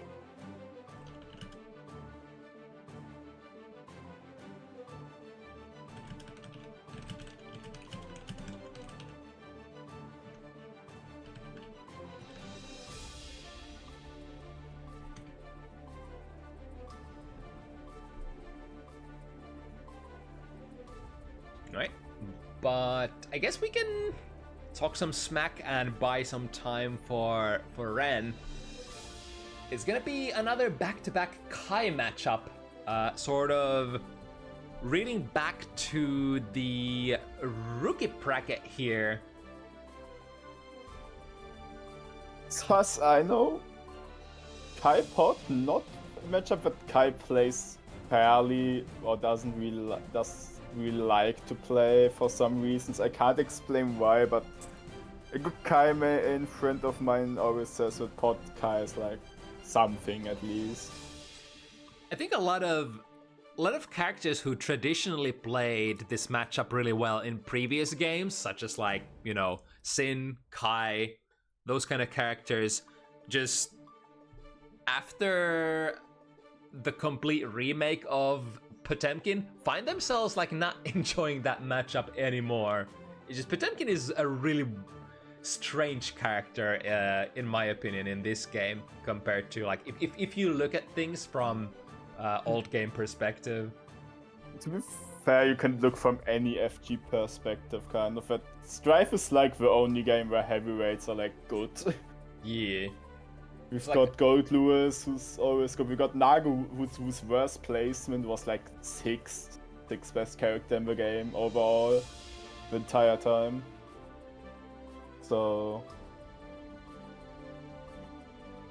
like Potemkin is kind of like a grappler who also does pretty okay, like depending on the matchup, does pretty okay from range because he has such massive reach on his buttons. Like 5 heavy, 2D, those buttons are like, not only do they reach far, they're kind of hard to challenge if you're trying to forcefully challenge stuff, which leads into this kind of dynamic where you would much rather whiff punish Potemkin rather than try to sort of just control the space with your buttons, which is technically the way that you used to play Potemkin matchup on almost all characters. Just prevent Potemkin from occupying space, but now Potemkin is the one who's occupying the space. one thing I remember about that's like his 5H, it does cover more than half screen now. Yeah. So like for example, if you have 2 pots in the corners, they both clash with the 5H. In Exa, for example, they both whiffed. That's not because the button got larger range, it's because the system changed from Exa to Strive, that the screen size got smaller in which the character would be able to, or the max screen size really much shrinked. So that was also a general advantage for heavyweights not having to approach them much further distance than before. Yeah, that's a really good point, and I'm actually happy that you brought that up, because as I was talking my previous point, I was like, wait a second, is it because the screen is smaller? But then you're like, yeah, that's it. Of course that's it.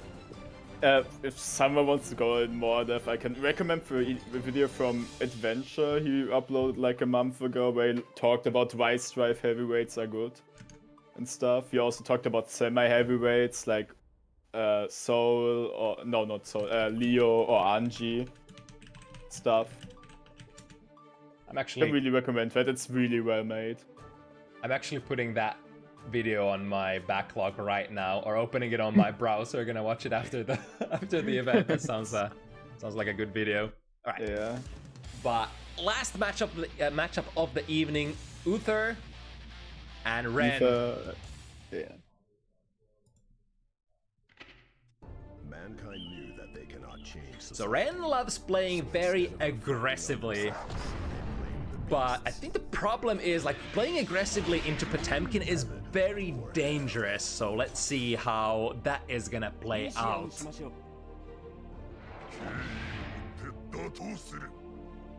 Potemkin versus Kai. Duel 1. Hopbuster? No, okay. I was expecting that. Okay, tries to skip with heat tackle. We're looking like having some stutter issues, maybe. Hopefully it's not affecting the players. I could imagine it could be because of the stage. The pod stage is one of them which is not that well for connection stuff. Or at least it's not well handled by some PCs. Oh, Sacred Edge, slighted. And the jump in Popbuster. And they had no conversion, the Ruder. And another Mega Fisto.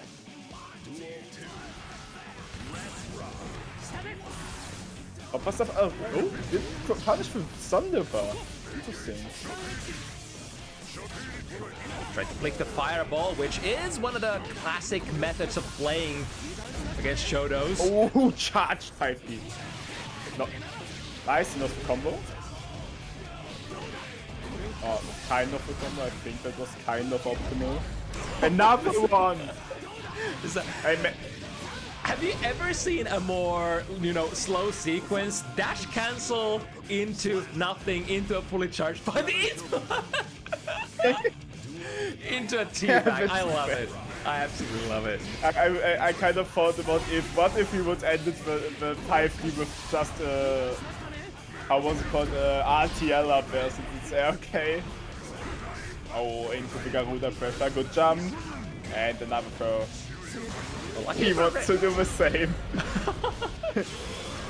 This means war. Yeah, it's not gonna do anything! Yeah.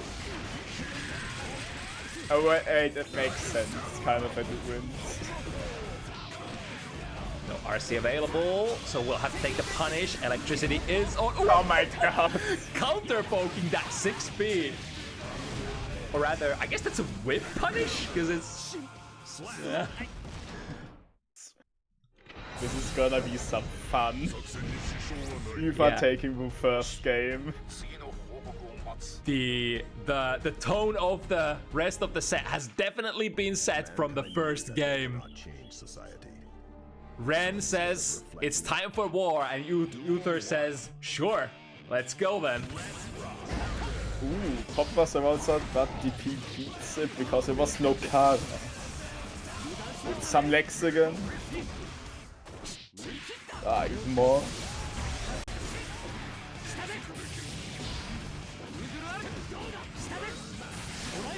Ooh, the second hit actually hits.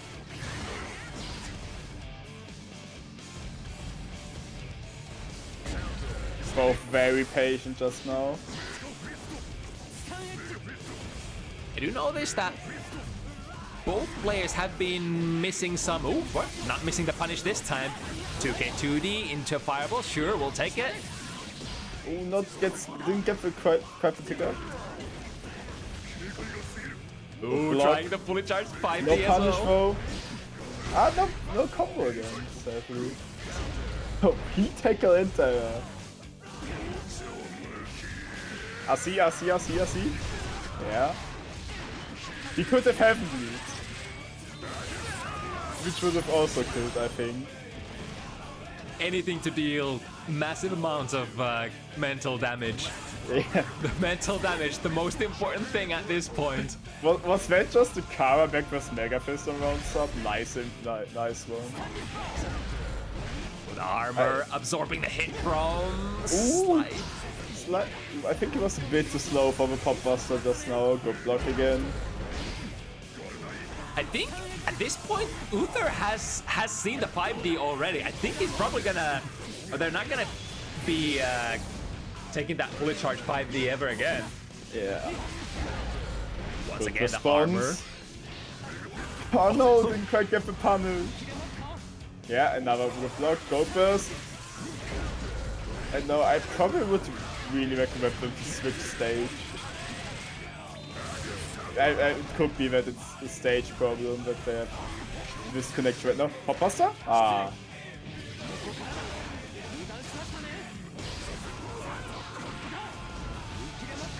And the 5D. I think it was charged from the launch at the end. It felt charged.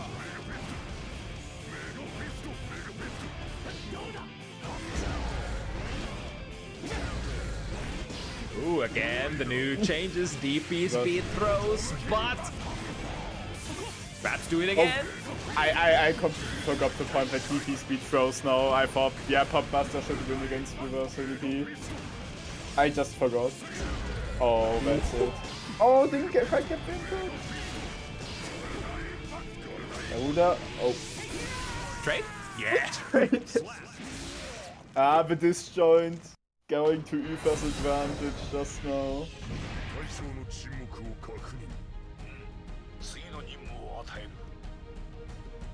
Champion wins. Yeah, both players acknowledging on the Discord side that the connection is a little bit rough, so... Let's see what they decide. I think Ren said it feels like it's unplayable.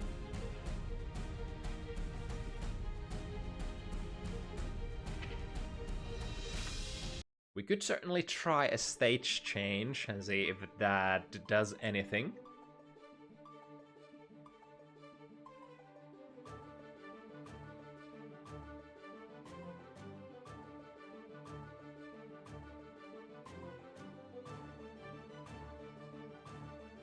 Probably counter 3 for no lag, closely followed by Canyon.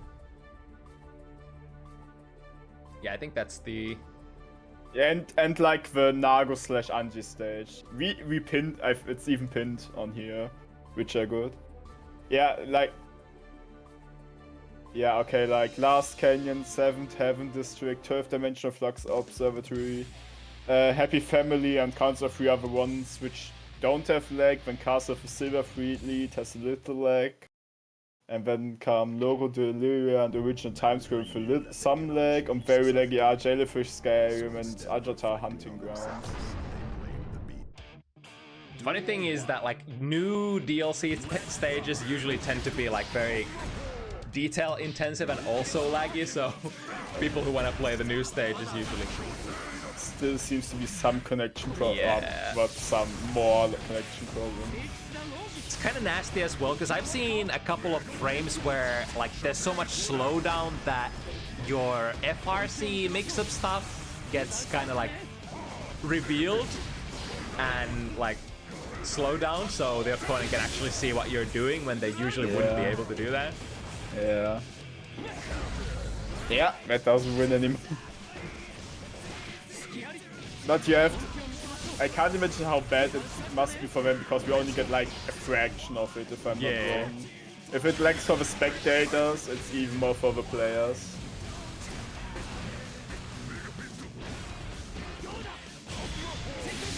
Yeah, ooh, that's multi-hit. But to Caitlyn.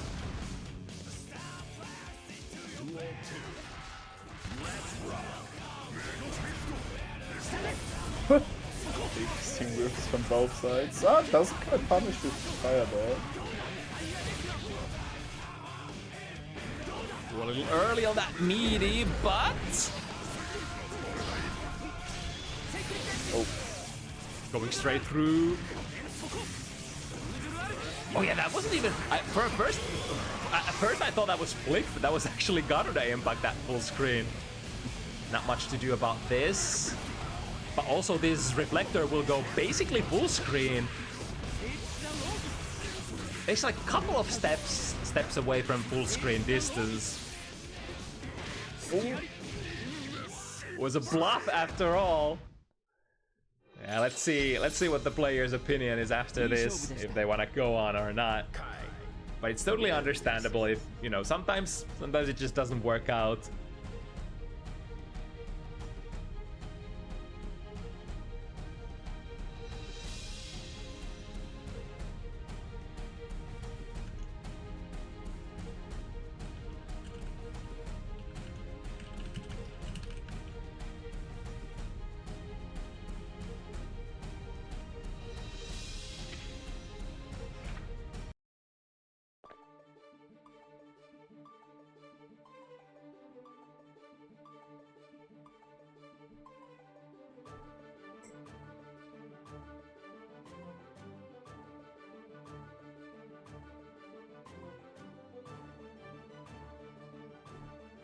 Yeah, it's looking like it's swinging to the side of just, you know, call it for now.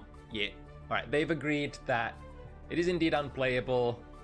It do be sometimes like that in the internets. But yeah, maybe next time. So that would basically mean that our event for today is gonna be concluded.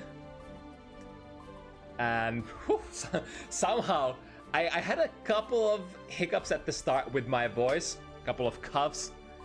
Even ended up coughing straight into the viewers' ears because I thought I had a self-mute ready to go, even though I didn't. But yeah, in the end, we got through. And since it is past 8 p.m. CEST, I think there should be a couple of tournaments going on at the moment that we can raid.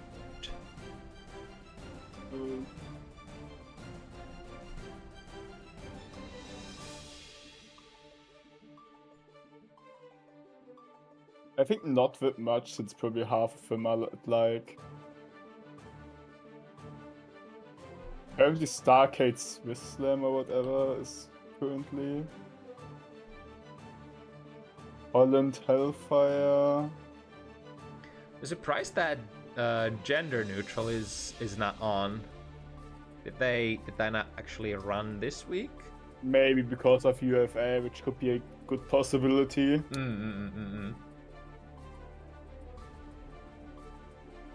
There's zero fundies going on at the moment. What's that event?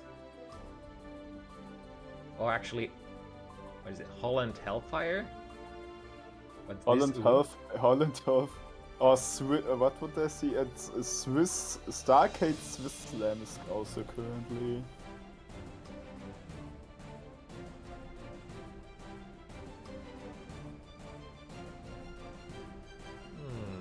I'm just looking through my recommended.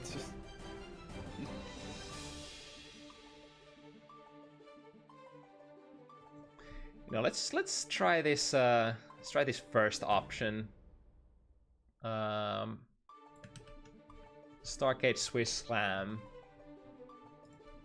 Don't think I've seen their stuff before, and they have some sort of event going on. So might as well. So thank you so much to both ULTINEET and Pokey for the commentary help. No problem. And that said, if you guys would like to sign up for Bounty Hunters next week, for next Sunday, feel free to join my Discord. It's the easiest place to get the sign-up forms that are gonna go online relatively soon after the stream goes offline. But that said, thank you everybody for watching. Thanks everybody who was associated in making of these matches happen, and so far, so on and so forth. All right, we're out for now. See you next week, 5 p.m. CEST next Sunday again. Till then, stay safe and bye-bye. Bye.